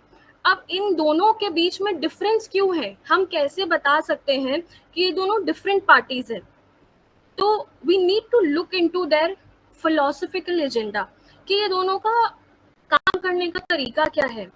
जो INC है और दूसरा है हमारी बीजेपी. जो बीजेपी है इसको हम बोलते हैं कि इज अ राइट विंग, और कांग्रेस को हम बोलते हैं लेफ्ट विंग. तो हम ये सब क्यों बोलते हैं left wing, right wing, central wing etcetera? तो इट इज डिपेंडेंट. एक रीजन है इसका पॉलिटिकल फिलॉसफी, कि वो कौन सा अप्रोच फॉलो करते हैं while carrying out their governance structure. तो if we talk about INC का जो वर्किंग मॉडल था वो कैसा वर्किंग मॉडल था? It was based on socialism. Socialism का क्या मतलब था? हमने अभी देखा था कि प्राइमरीली यहाँ पर गवर्नमेंट के पास ज्यादा कंट्रोल होता है. गवर्नमेंट डिसाइड्स कि आप किस तरह से अपना इकोनॉमिक मॉडल अपना, पॉलिटिकल मॉडल अपना, सोशल मॉडल चाहते हो. On the other hand the capitalist model, it decides कि ये जो है इसको हम बोलते हैं राइट विंग, सोशलिज्म को बोलते हैं लेफ्ट विंग. लेफ्ट विंग का मतलब कि जहां पर पावर सबसे ज्यादा किसके हाथ में आ रही है, गवर्नमेंट के पास में. On the other hand the right wing is where कि जहां पर प्राइवेट सेक्टर को या प्राइवेट इंडिविजुअल्स को ज्यादा इंपॉर्टेंस दी जाती है. तो after 2014 when BJP came into play और when BJP came into power, हम बोलते हैं कि ये बहुत राइट, आप लोगों ने न्यूज में भी सुना होगा कि फासिस्ट हो रही है, राइट विंग है बहुत ज्यादा. Why? Because it is giving the opportunity to the private individuals more. यहाँ पर हम बोलते हैं कि प्राइवेट इंडिविजुअल्स को आप एम्पावर करो कि वो अपना ओवरऑल डेवलपमेंट खुद देखें. State should not become a granny or the nanny who is going to take care of individuals, who is going to take care of the population of India that is we have today. अब 140-130 करोड़ की population है, अब उसको आप बोल रहे हो कि we are going to decide for you, आप कितना प्रोड्यूस करो, क्या अपना प्रोफेशन फॉलो करो. Everything was going to decided by the government. However, if we talk about the right wing, यहाँ पर राइट विंग या फिर जो राइटेस्ट पॉलिटिकल पार्टीज होते हैं, for instance BJP in India, ये बोलते हैं कि let the individuals decide for themselves कि वो अपने लाइफ में क्या करना चाहते हैं, इकोनॉमिकली, सोशली, एटसेट्रा. विच मीन्स कि यहाँ पर आर्टिकल जो लेफ्ट विंग है या फिर जो बीजेपी जैसे पार्टीज हैं, ऑन द अदर हैंड जो सोशलिस्ट पार्टीज हैं, इन दोनों का रिलेशन इस क्वेश्चन में कैसे आता है. तो इफ यू नो, मैंने अभी बोला कि 2014 से पहले who was ruling this country, the INC. अब 19 जो इंदिरा गांधी के टाइम का पीरियड है, Indira Gandhi belong to which party? She belong to the Congress party. अब वो ऐसे लॉज बना रहे थे. इमरजेंसी पीरियड आप लोग को बहुत अच्छे से याद होगा, इफ नॉट एनीथिंग, गरीबी हटाओ आंदोलन, मैनी, इनफैक्ट 42nd अमेंडमेंट से जो हमारे प्रियम्बल में कुछ टर्म्स थे, दे वर इंसर्टेड. व्हाई? बिकॉज जो सोशलिस्ट पार्टीज हैं, जो सोशलिस्ट गवर्नमेंट है, वो क्या करते हैं, वो करते हैं अपने आप को एम्पावर, यानी कि government should be strong and individual should be at the lower rung. On the other hand capitalist या राइटिस्ट माइंडसेट वाले जो पॉलिटिकल फिलॉसफी अपनाते हैं अपने गवर्नेंस स्ट्रक्चर में, वो क्या बोलेंगे, गवर्नमेंट का रोल कम होना चाहिए, इंडिविजुअल्स का रोल ज्यादा होना चाहिए, या प्राइवेट इंडिविजुअल्स का रोल ज्यादा होना चाहिए. सो इन दैट केस ये लोग क्या करेंगे, फंडामेंटल राइट्स को ज्यादा प्रमोट करेंगे, और सोशलिस्ट वाले किसको प्रमोट करेंगे, डीपीएसपीस को ज्यादा प्रमोट करेंगे. क्यों करेंगे? DPSP will empower the government, और एम्पावरमेंट ऑफ गवर्नमेंट किसका फिलॉसफी होता है, सोशलिज्म का. जो फंडामेंटल राइट्स हैं वो किसका फिलॉसफी होगा, द राइट विंग, कि यहाँ पर इंडिविजुअल्स के right should be promoted, they should be protected. तो अब आप जितने भी आज लक्ष्मीकांत में आप जाकर देखिएगा कि जो डीपीएसपी और फंडामेंटल राइट्स के बीच में जो टसल हो रही है, it is primarily when Indira Gandhi was ruling this country. उन्होंने ऐसे लॉज, ऐसे अमेंडमेंट पास किए जहां पर she was empowering the government of the day, she was empowering herself कि यहाँ पर government is going to decide what is better for the country. So in that regard हमारे यहाँ दोनों के बीच में जो टसल होता है गवर्नमेंट और सुप्रीम कोर्ट के बीच में, क्यों होता है? क्योंकि अगर गवर्नमेंट अपने आप को एम्पावर करेगी तो ऑब्वियस है हमारे फंडामेंटल राइट्स कम से कम होते जाएंगे. राइट टू इक्वालिटी क्या है, freedom of speech and expression क्या है, ये सब कर्टेल हो रहे हैं. तो अब इसको प्रोटेक्शन का काम किसका है, जुडिशरी. सो आज अगर आप अपना लक्ष्मीकांत उठाओगे उसमें देखोगे कि ये दोनों के बीच में जो टसल हो रहा है, वन हैंड पर पार्लियामेंट अपने अमेंडमेंट लॉज ला रही है, जुडिशरी अपने अंडर जुडिशियल रिव्यू की पावर में उसको स्ट्रक डाउन कर रही है. ऐसे करते करते हमारे यहाँ क्या फाइनल कंक्लूजन निकलता है, केस आता है सबसे लास्ट में, मिनर्वा मिल केस 1980 समथिंग, जहां पर बोला जाता है कि डीपीएसपी और फंडामेंटल राइट्स दोनों सेम होंगे। अगर डीपीएसपी है और फंडामेंटल राइट्स है, कोई एक दूसरे के कोई ऊपर नहीं है, कोई नीचे नहीं है, both are on the equal pedestal. However, if article number 31C shield laws implementing certain DPSPs from article 14, ये एक एक्सेप्शन बोल सकते हैं, जहां पर हम बोलते हैं कि when article 31C comes in 14 goes out, which means कि जो आर्टिकल नंबर 31C है इसमें क्या लिखा हुआ है, it shields laws implementing certain DPSP from article 14। तो इसका क्या मतलब हुआ, इसमें अगर हम फर्दर रीड करेंगे कि any law giving effect to the policy under Article 39B and C shall not be deemed void on the ground of contravention of Article 14 or 19। वरना पहले क्या हो रहा था कि अगर हमारे फंडामेंटल राइट्स वायलेट हो रहे हैं तो judiciary can struck any DPSP, पर ये एक एक्सेप्शन है जहां पर जुडिशरी ने बोला है कि ऐसे लॉज, ऐसे पॉलिसीज अगर 31C को इम्प्लीमेंट करेंगे, which is the directive principle of state policy, तो आर्टिकल 14 या 19 विल नॉट बी वैलिड। यहाँ हम ये नहीं बोल सकते कि हमारा आर्टिकल 14 और 19 वायलेट हो रहा है, as a result judiciary struck down करो इस पर्टिकुलर लॉज को या पॉलिसी को, what ever it is.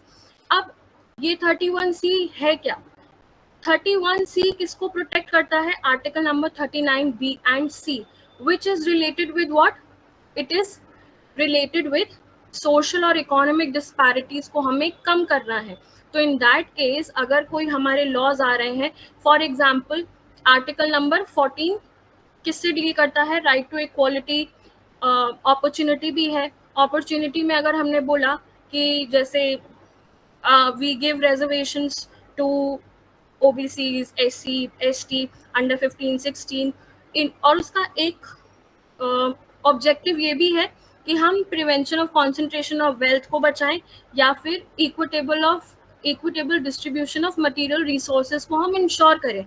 So these are the articles which are not और which can not be declared void या फिर null and void by the judiciary कि ये आर्टिकल नंबर 14 या 19 को वायलेट करता है। क्यों नहीं जुडिशरी करेगा, बिकॉज ये एक एक्सेप्शन है where in you need to remember कि जहां पर 31C आएगा 14 जाएगा, where article number 31C comes in, article 14 और 19 goes out, right? So here let's look at the question again.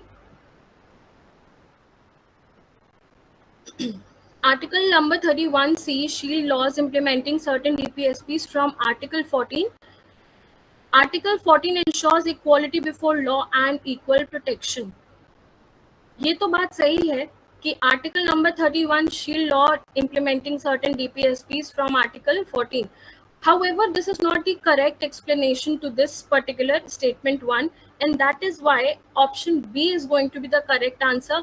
यहाँ पर further explanation में क्या लिखा हुआ है कि ये जो 31C है, ये we read right, इसमें लिखा है कि it gives 31C क्या करता है, it grants constitutional immunity to laws, कौन से laws को, जो कि aim करता है material resources का equitable distribution, and second is prevention of concentration of wealth. Then हम क्या बोलेंगे कि हम ये नहीं बोल सकते कि just because there is equality before law, तो hence this DPSP is going to be declared null and void. No, this is not the correct explanation, right? So we can say कि such laws cannot be challenged on the grounds of violation article number 14, and article 14 ensures equality before law and equal protection of laws. Both are factually correct. However, it is not the reason or explanation for statement 1. Any doubts here?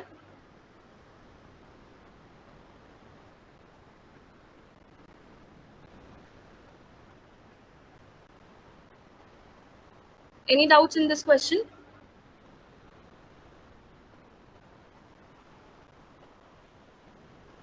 No, ma'am. Okay.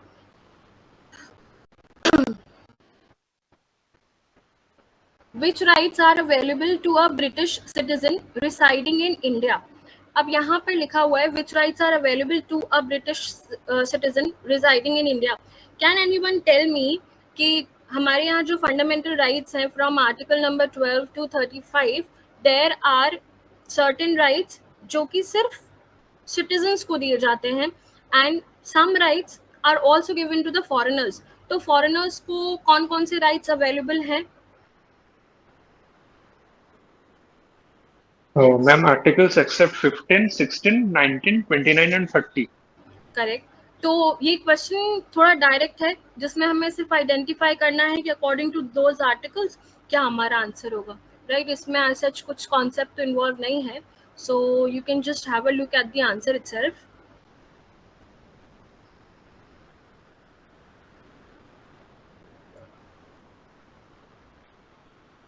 Let's move to question number 7. Assess judicial remedies for fundamental rights. इसमें question में लिखा है कि जो judicial remedies हैं for fundamental rights. Judicial remedies for fundamental rights, इसका क्या मतलब हुआ?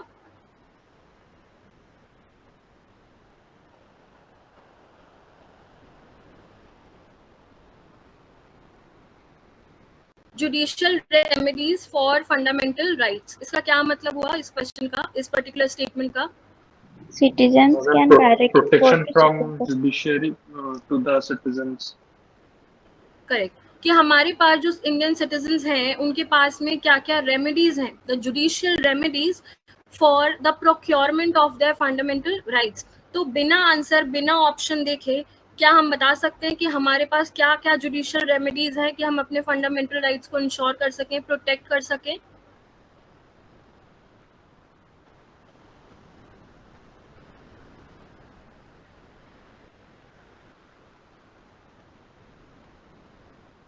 हमारे पास क्या क्या जुडिशियल रेमेडीज हैं?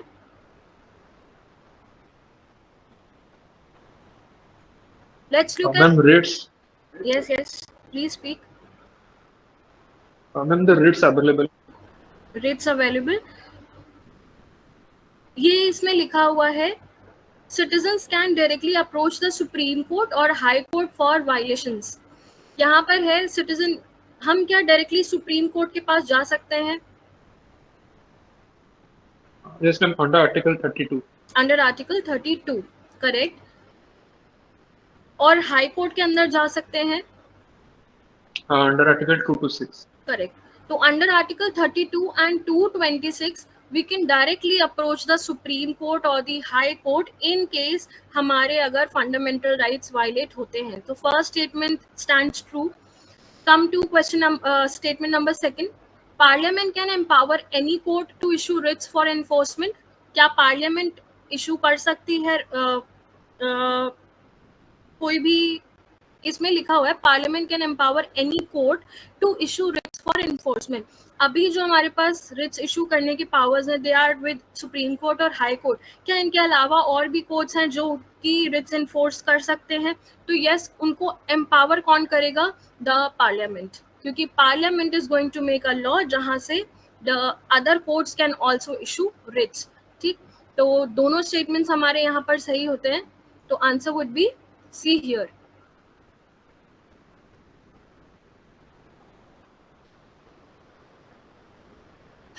Now question number 8.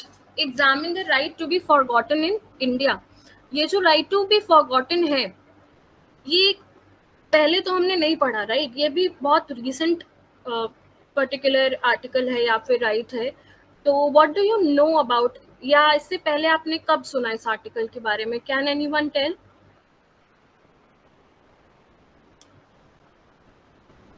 Right to be forgotten in India. Why this question now?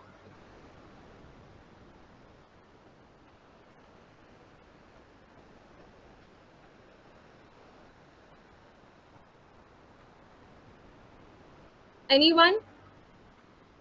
Article number 21. Okay. ये आर्टिकल नंबर 21 जो है, जब हमारा कॉन्स्टिट्यूशन बना तब तो ये right to be forgotten in India नहीं था, या राइट टू बी फॉरगॉटन पर से हमारे आर्टिकल नंबर 21 में मेंशन नहीं था, but why this is in question now, ये अभी क्यों है? और राइट टू लाइफ या राइट टू प्राइवेसी की अगर हम बात करें which is under article number 21, तो वहां पर ये अभी क्यों है? What is the reason behind?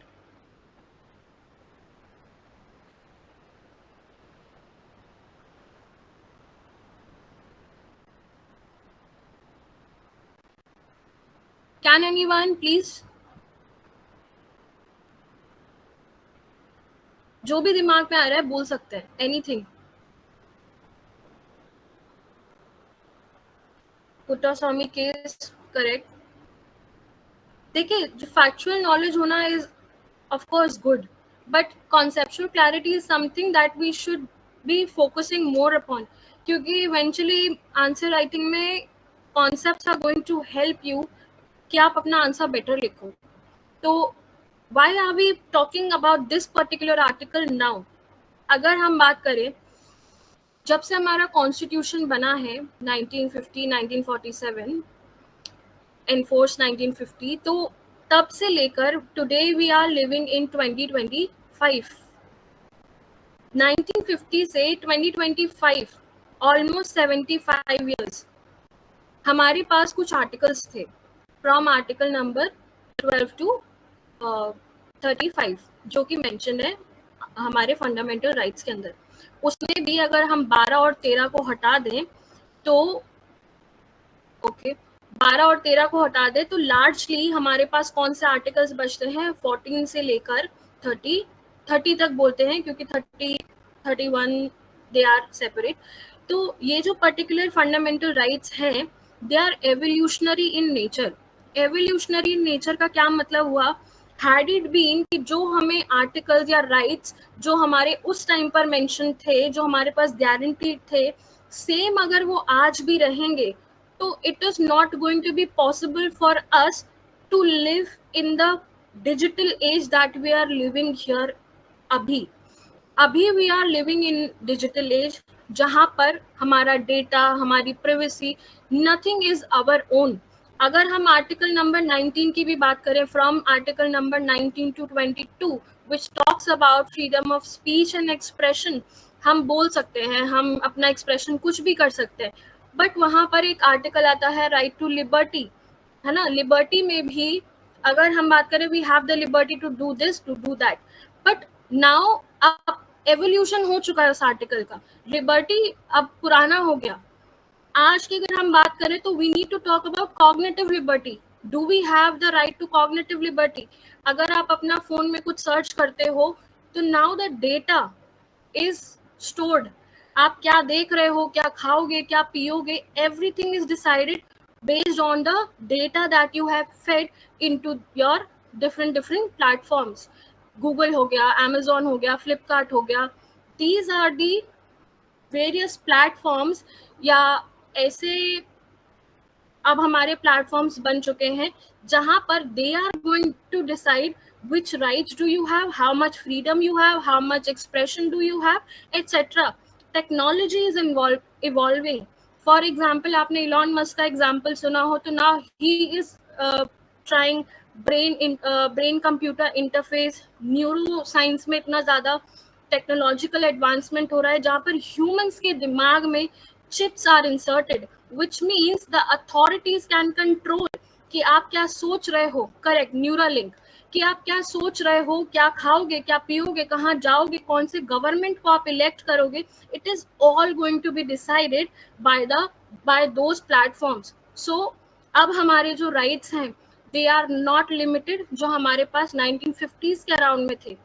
तो अब यहाँ पर जो जुडिशरी का रोल है वो काफ़ी ज़्यादा बढ़ जाता है इन ऑर्डर टू इंश्योर कि हम आज के जो हमारी प्रेजेंट एज है उससे हमारे राइट्स कॉन्सोनेंट में हो, हमारे राइट्स उससे सिंक में हो।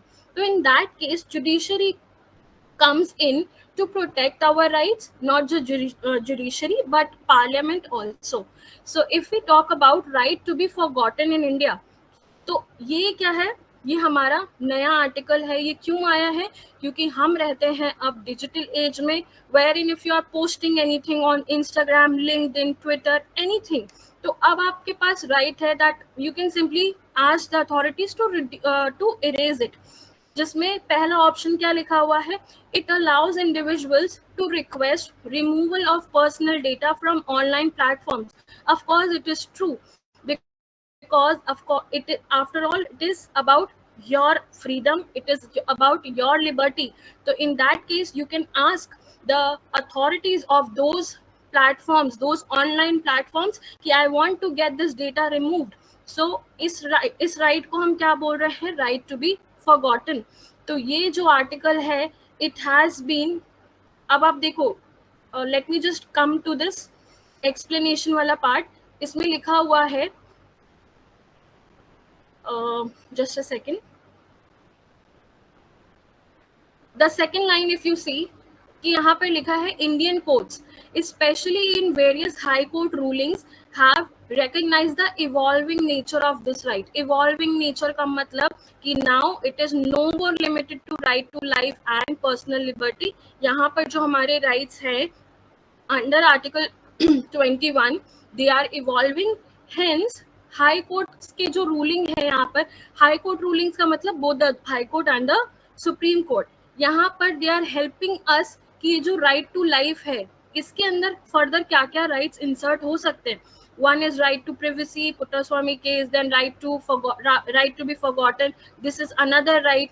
अभी रिसेंटली कुछ टाइम पहले राइट टू क्लीन एनवायरनमेंट, ये सब कैसे हैं, अब ये इवॉल्व हो रहे हैं under article 21 itself, which means कि जो आज का प्रेजेंट एज है उससे हमारा एग्जिस्टेंस है वो एक ओवरऑल डेवलपमेंट में हेल्प करे. तो in that regard both the parliament and the judiciary are helping us to help us nurture ourselves in that manner. If इसमें क्या सेकंड प्रोविजन इसमें क्या है कि ऑटोमेटिक रिमूवल तो नहीं होगा. If you have posted something on Instagram, LinkedIn, Twitter, इसमें ऑटोमेटिक रिमूवल तो नहीं होगा, but you have to ask to request, wherein you have to ask for the removal subject to legal and public interest test of course. Second इसमें statement है digital personal data protection act 2023. अब ये जो digital personal data protection act 2023 है, इसमें basically there are two things. Number one, data principle rights, sorry, one is data principle and second is data fiduciary. यहाँ पर दो terms आपको दिखेंगे इस पर्टिकुलर एक्ट के अंदर, जहाँ पर एक है डेटा प्रिंसिपल और दूसरा है डेटा फिड्यूशियरी. डेटा प्रिंसिपल कौन होगा, हम लोग हैं डेटा प्रिंसिपल. हमारे पास में क्या क्या राइट्स होंगे, ये सब कहाँ पर मेंशन है, under this particular act.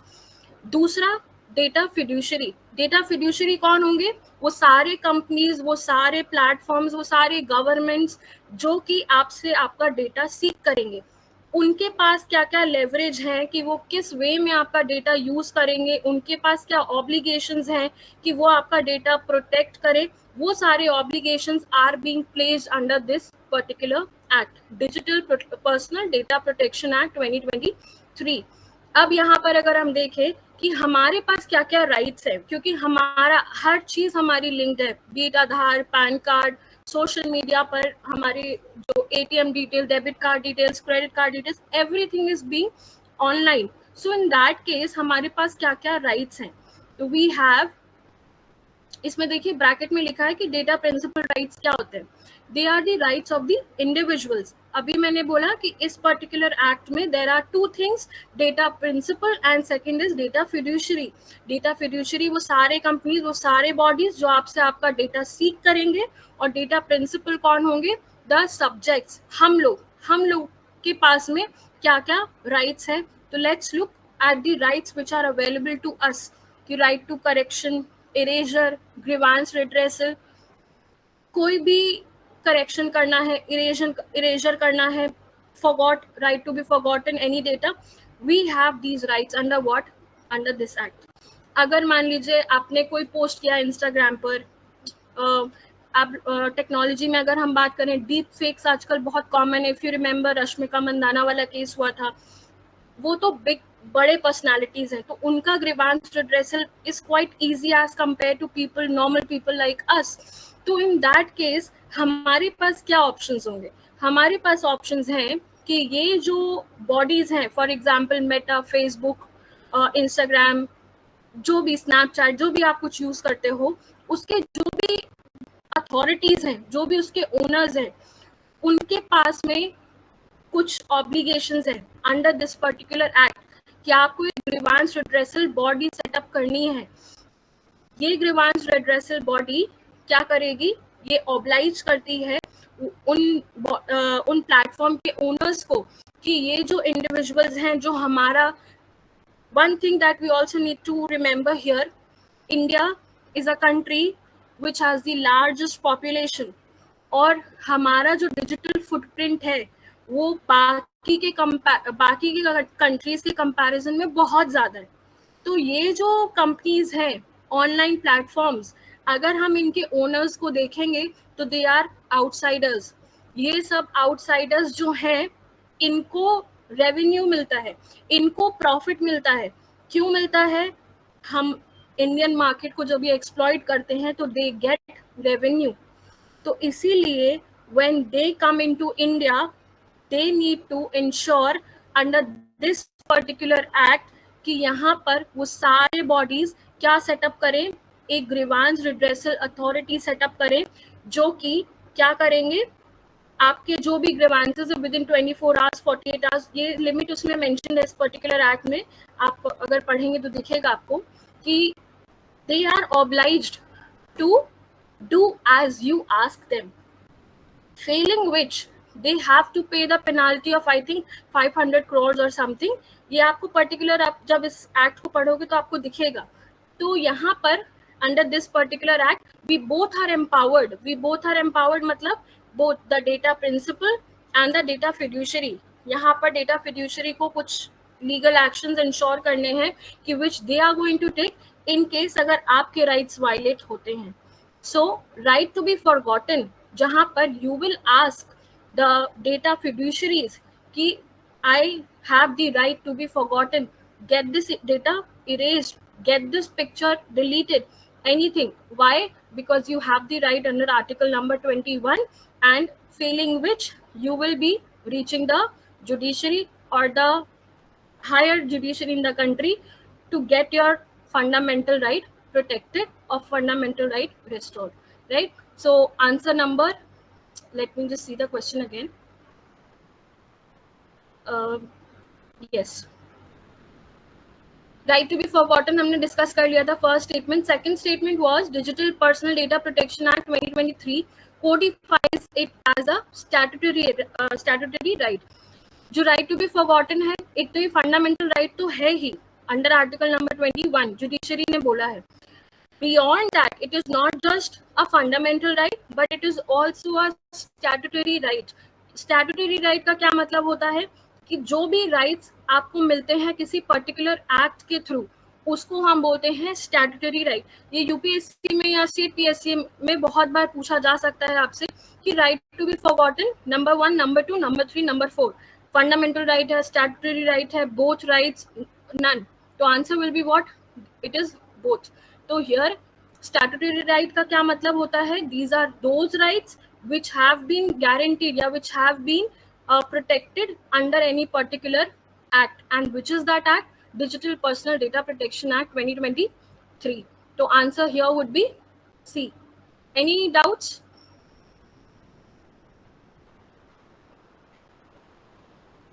No, ma'am. Okay. Let's move to question number 9 then. Assess the fundamental duties. Without looking at the answer, अब तो दिख ही गया होगा फिलहाल. Let's look at option number 1. The Constituent Assembly unanimously adopted them. Option number 2. They apply only to citizens and not foreigners. Option number 3. They draw inspiration from the USSR Constitution. इसमें से बिना answer का explanation देखे please tell why is a statement, क्योंकि यहाँ पर दिख रहा है answer number 2 and 3 are correct. but please tell why is option number A wrong? Because ma'am, it was added later during 1976. O, 1 second, okay, ठीक है। आपने बोला क्योंकि ये जो कॉन्स्टिट्यूएंट असेंबली है इसने अडॉप्ट नहीं किया था। क्यों नहीं किया था? क्योंकि इट वाज एडेड लेटर। कहाँ पर? Part 4A, which is our article number 51A, which deals with fundamental duties. और ये कब ऐड हुआ है? 42nd constitutional amendment act 1976, right? So first option is correct, sorry wrong.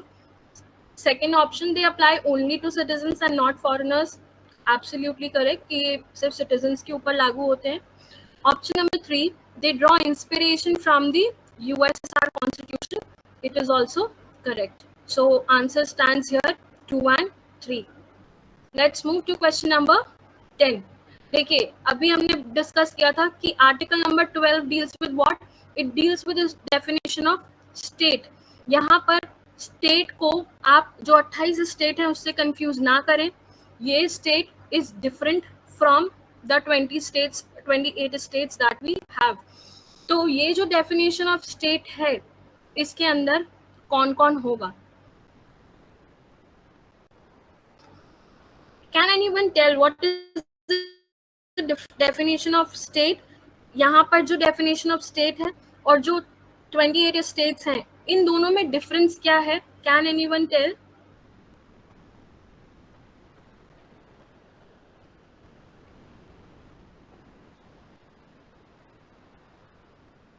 All the organizations administered by union government and state government. Okay, ये हमारा capital S वाला state है।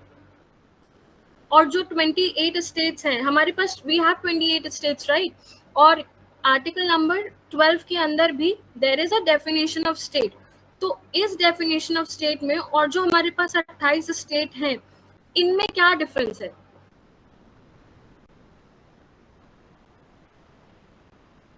Are they both same? No, ma'am, they're not same. The 28 states are the ones which have boundaries and they are governed by a legislative assembly. But in case of state which is mentioned in Article 12, it doesn't completely tells about areas with boundaries, but the function of the nation as a whole. Okay, ठीक है। देखिए जो यहाँ पर state का definition है, for example this is our Indian. अभी अगर हम आज बात करें हमारा इंडिया कैसा दिखता है, I am sorry because I don't have the writing pad with me right now.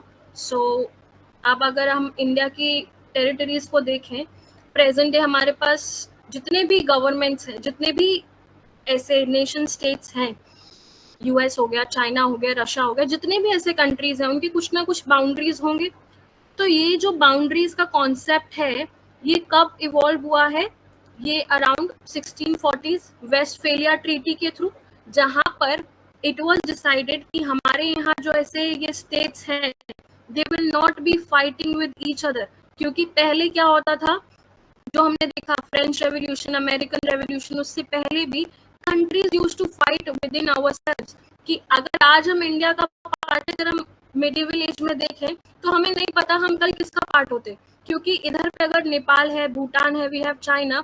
अगर हम मिडिवल एज की बात करें तो there was no consensus at the international level कि दोनों के बाउंड्रीज में हम क्या कर रहे हैं, ट्रांसग्रेस नहीं करेंगे। ये mutual understanding was not present before treaty of Westphalia, जहां पर ये डिसाइड किया गया कि ये जो हमारे टेरिटरीज हैं दे विल बी गारंटीड।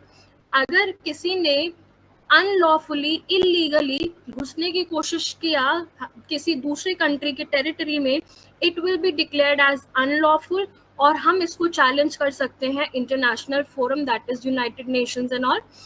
तो ये जो डेफिनेशन ऑफ स्टेट है ये क्या है?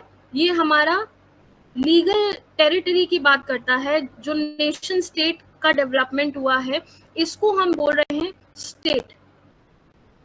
अब जो हम 28 स्टेट्स की बात करते हैं वो अगर हम बोले कोइंसिडेंस हो गया तो बोल सकते हैं, बिकॉज बाकी की जगह पे अगर हम देखें तो कहीं कहीं ये प्रोविंसेस भी बोलते हैं, सेनेट्स भी बोलते हैं, और इंडिया में हम इनको स्टेट्स भी बोलते हैं, क्योंकि ये इंडिया क्या है, एक ब्रॉड लैंड मास है।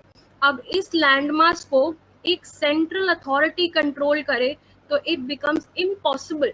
ये इम्पॉसिबल हम कैसे बोल सकते हैं? आप अपना एग्जाम्पल लो हिस्ट्री से, मौर्यन एम्पायर, गुप्ता एम्पायर, जहां पर अगर सेंट्रलाइज्ड गवर्नेंस स्ट्रक्चर होता है तो it becomes very difficult to administer such a large land और such a large territory.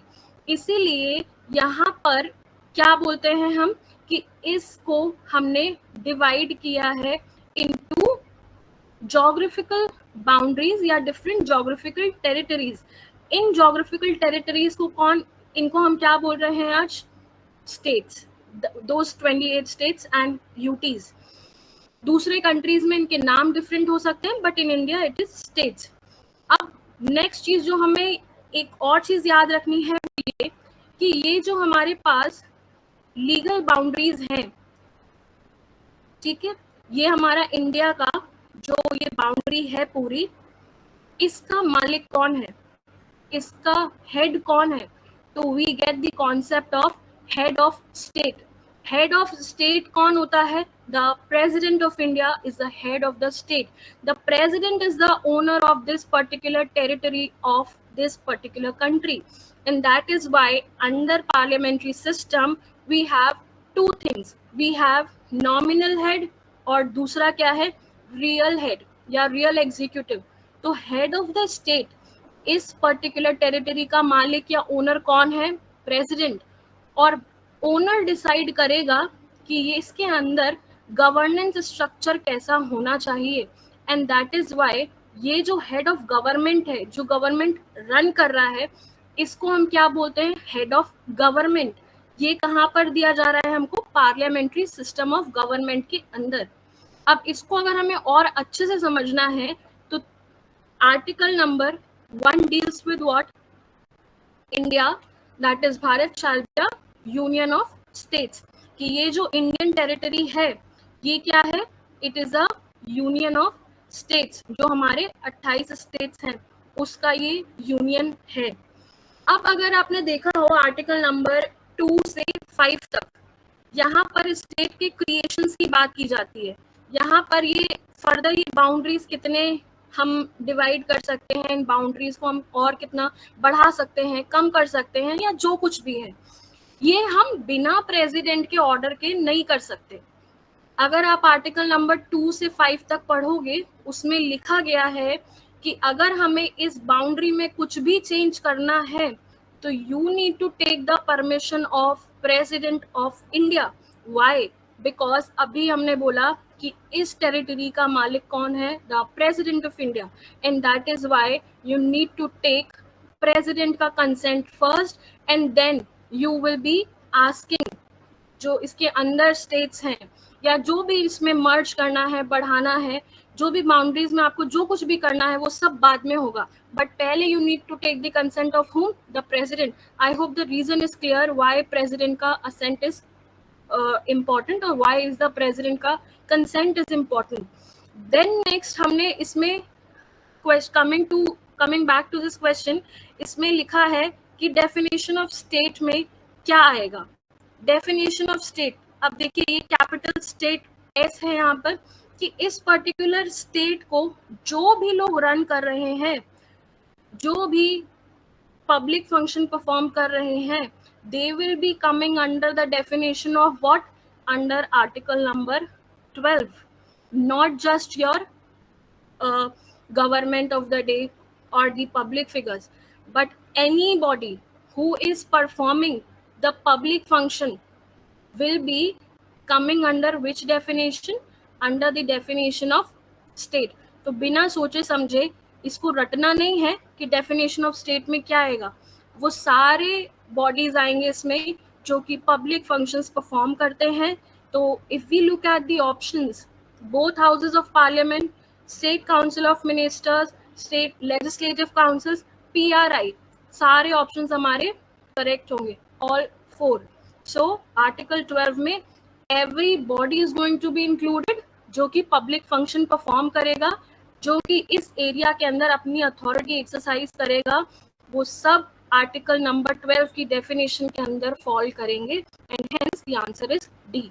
I hope it is clear.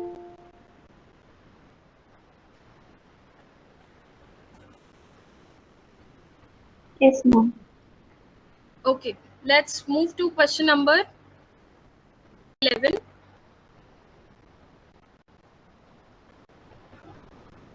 Which elements constitute the basic structure of the constitution? Basic structure of the constitution. क्या मतलब है इस question का?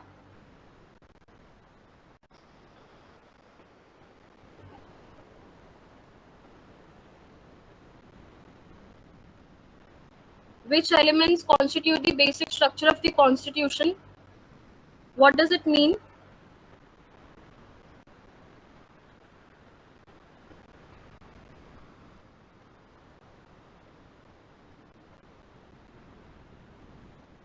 Anyone? Parliament can't make law that violate that provision or article. देखिए इसमें क्या लिखा हुआ है, विच elements constitute the basic structure of the constitution. अब ये जो हमारा कॉन्स्टिट्यूशन है, जो कॉन्स्टिट्यूशन की किताब है, जो 1950 में लागू हुई, एनफोर्स हुई, अब ये क्या हुआ, अब हम आ गए हैं कौन से एज में, और मतलब अभी वी आर इन 2025. अब 2025 से लेकर 1950 और 2025 से लेकर अगर हम एक कॉन्स्टिट्यूशन को देखें तो it would be very difficult, क्योंकि हम आगे बढ़ रहे हैं, और ये बनाया कब गया है, 1950 में.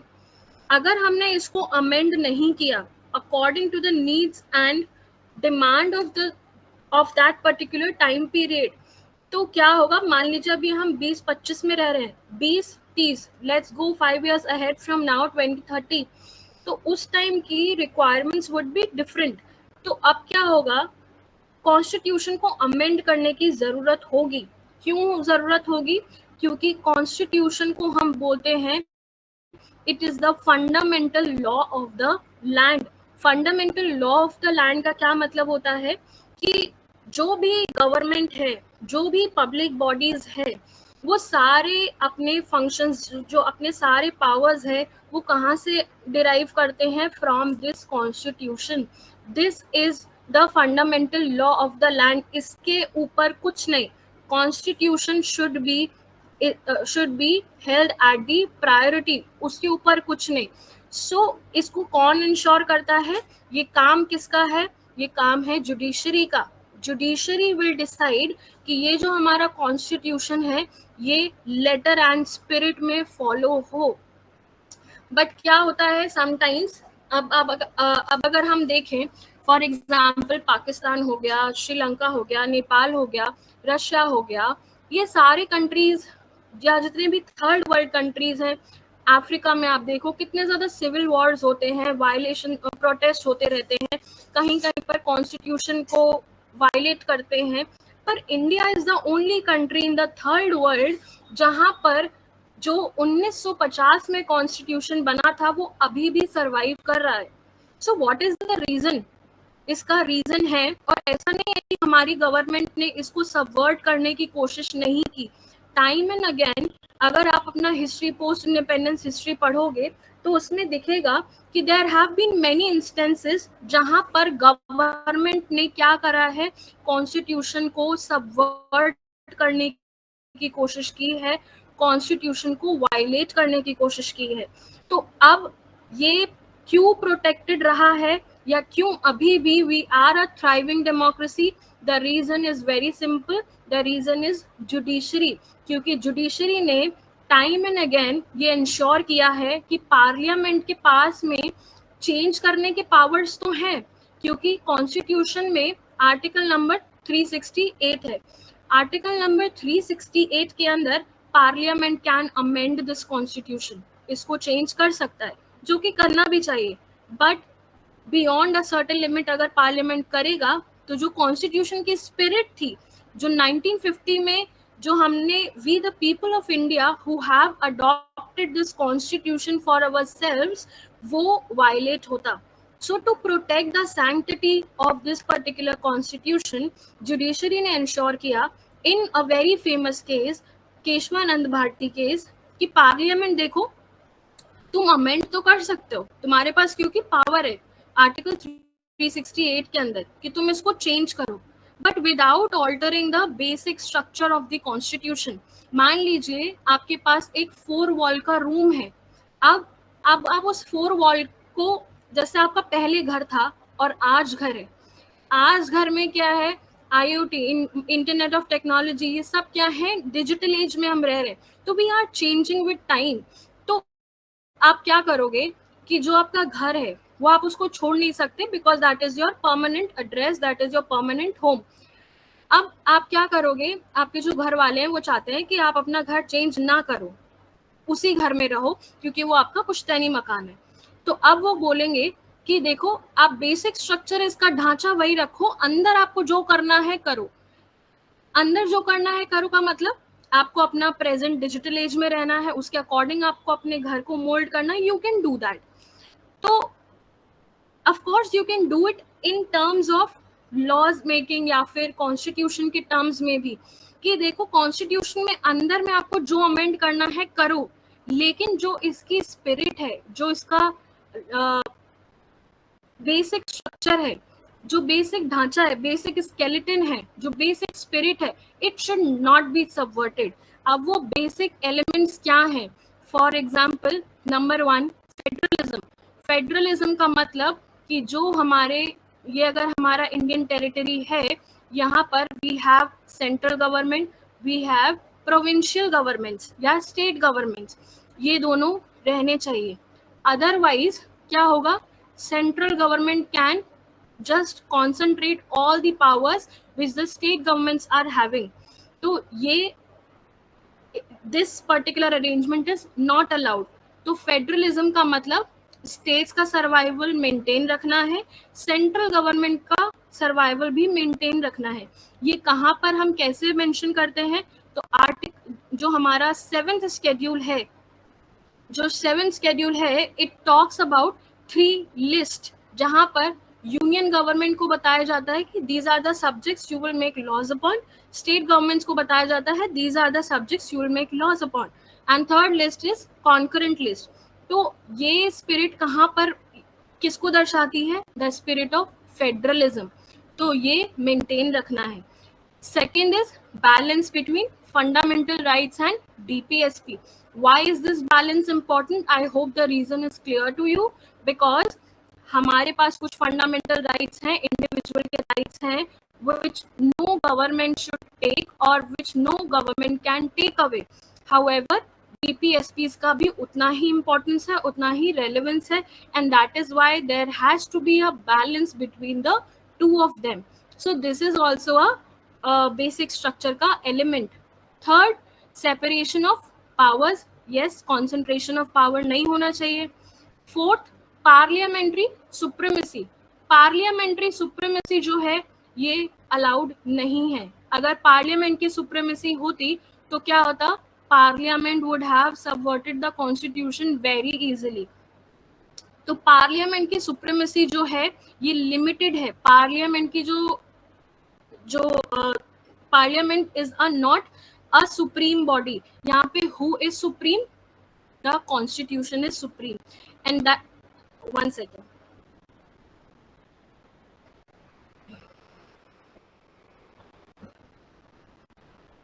Let me just come to the option number 4 directly.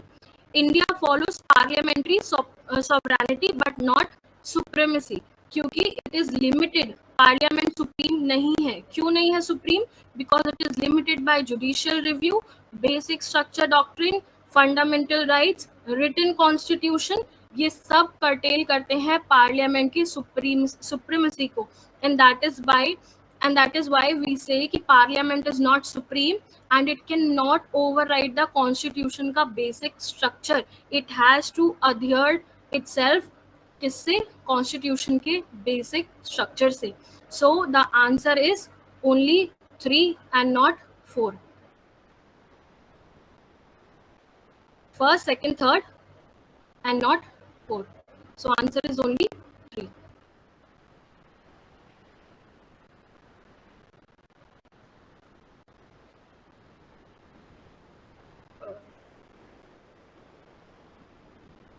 Let's move to question number 12.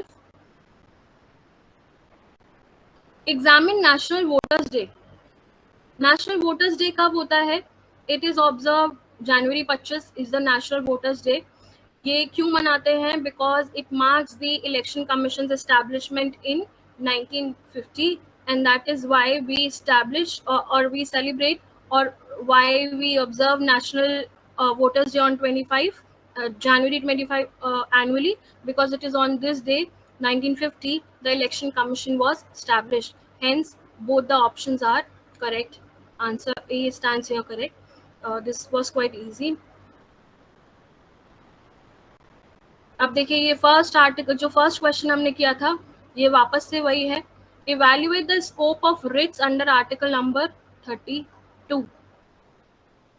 Habeas corpus can challenge preventive detention by private entities.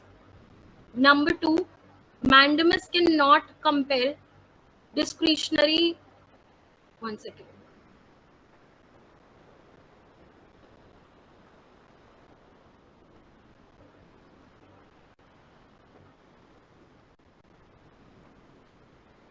Mandamus cannot compel discretionary executive action.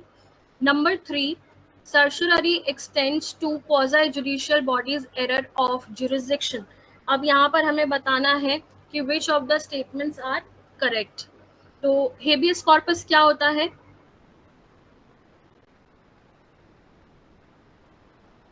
We discussed अभी थोड़ी देर पहले, right?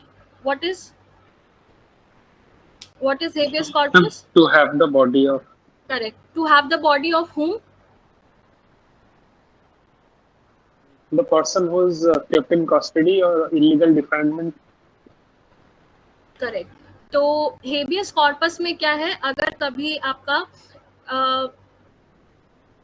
One second, habeas corpus में if a person is unlawfully और illegally detained, तो उसमें क्या fundamental right हमारे पास available है कि we are supposed to be produced within 24 hours in front of the district magistrate within 24 hours, which ensures कि हमारा जो illegal detention है without lawful authorization, without lawful activity, उसको हम prohibit कर सके, उसको हम रोक सके.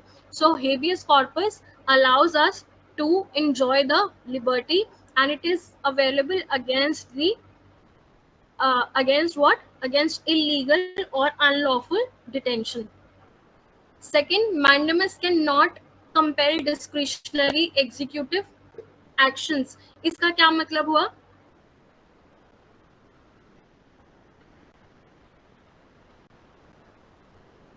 देखिए mandamus का क्या मतलब है, इस पर्टिकुलर स्टेटमेंट का क्या मतलब है. mandamus इशू कब करते हैं?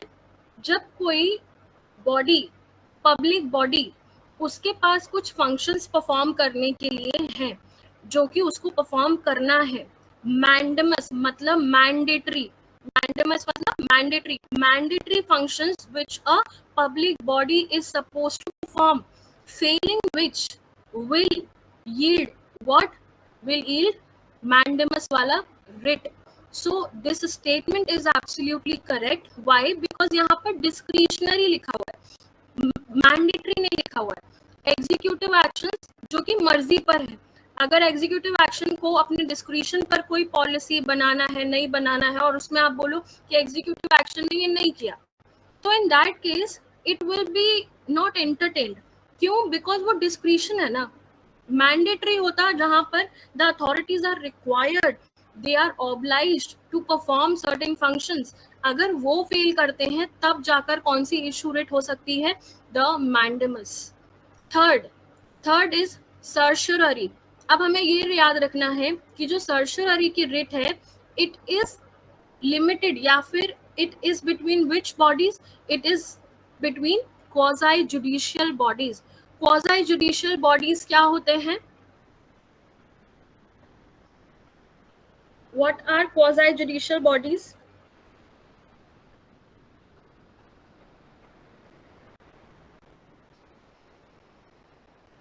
I mean, Anyone? something like tribunals. Yes, we can say quasi judicial bodies वो होंगे, नॉट जस्ट, यहाँ पे देखिए दो वर्ड्स है, एक है क्वाज़ी और दूसरा है जुडिशियल और तीसरा है बॉडीज। अब वो बॉडीज, जुडिशियल बॉडीज तो हमको समझ में आता है कि they are courts, proper courts, the tribunal, the supreme court, high court, ये क्या होगा हमारे proper judicial bodies. Quasi judicial bodies क्या हो गए? वो बॉडीज जो कि जुडिशरी तो नहीं है पर they perform judicial functions. For example SEBI हो गया, फॉर एग्जांपल हमारा कंज्यूमर कोर्ट हो गया।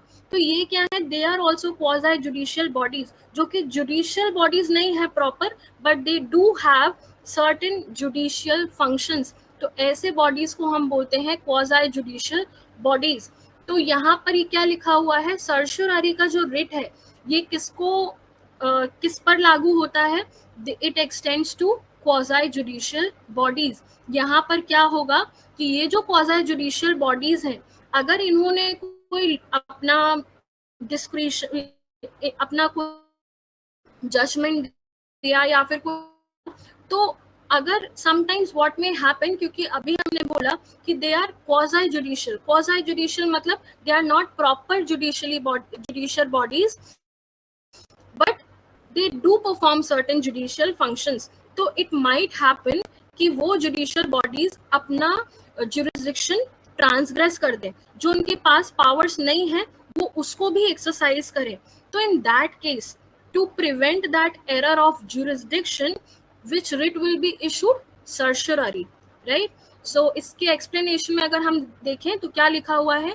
It is a writ issued by higher courts, Supreme Court or higher court, to set aside or quash a decision made by a lower court or quasi-judicial body when there is an excess of jurisdiction, an error of jurisdiction, or violation of the principles of natural justice. So certiorari certainly applies to quasi-judicial bodies in cases where their decisions are flawed due to their jurisdictional error, कि उनके पास वो powers नहीं थे but फिर भी उन्होंने exercise किया। तो इसीलिए which writ will be issued? Certiorari. To whom? To quasi judicial bodies. Hence all the three statements are correct here. So all three will be the option. I think let's stop here today. We'll continue from question number 14 tomorrow. I hope that's fine with you all, right? We'll start from question number 14 tomorrow. Okay. Okay. Thank you. Good night, everyone. Thank you, ma'am.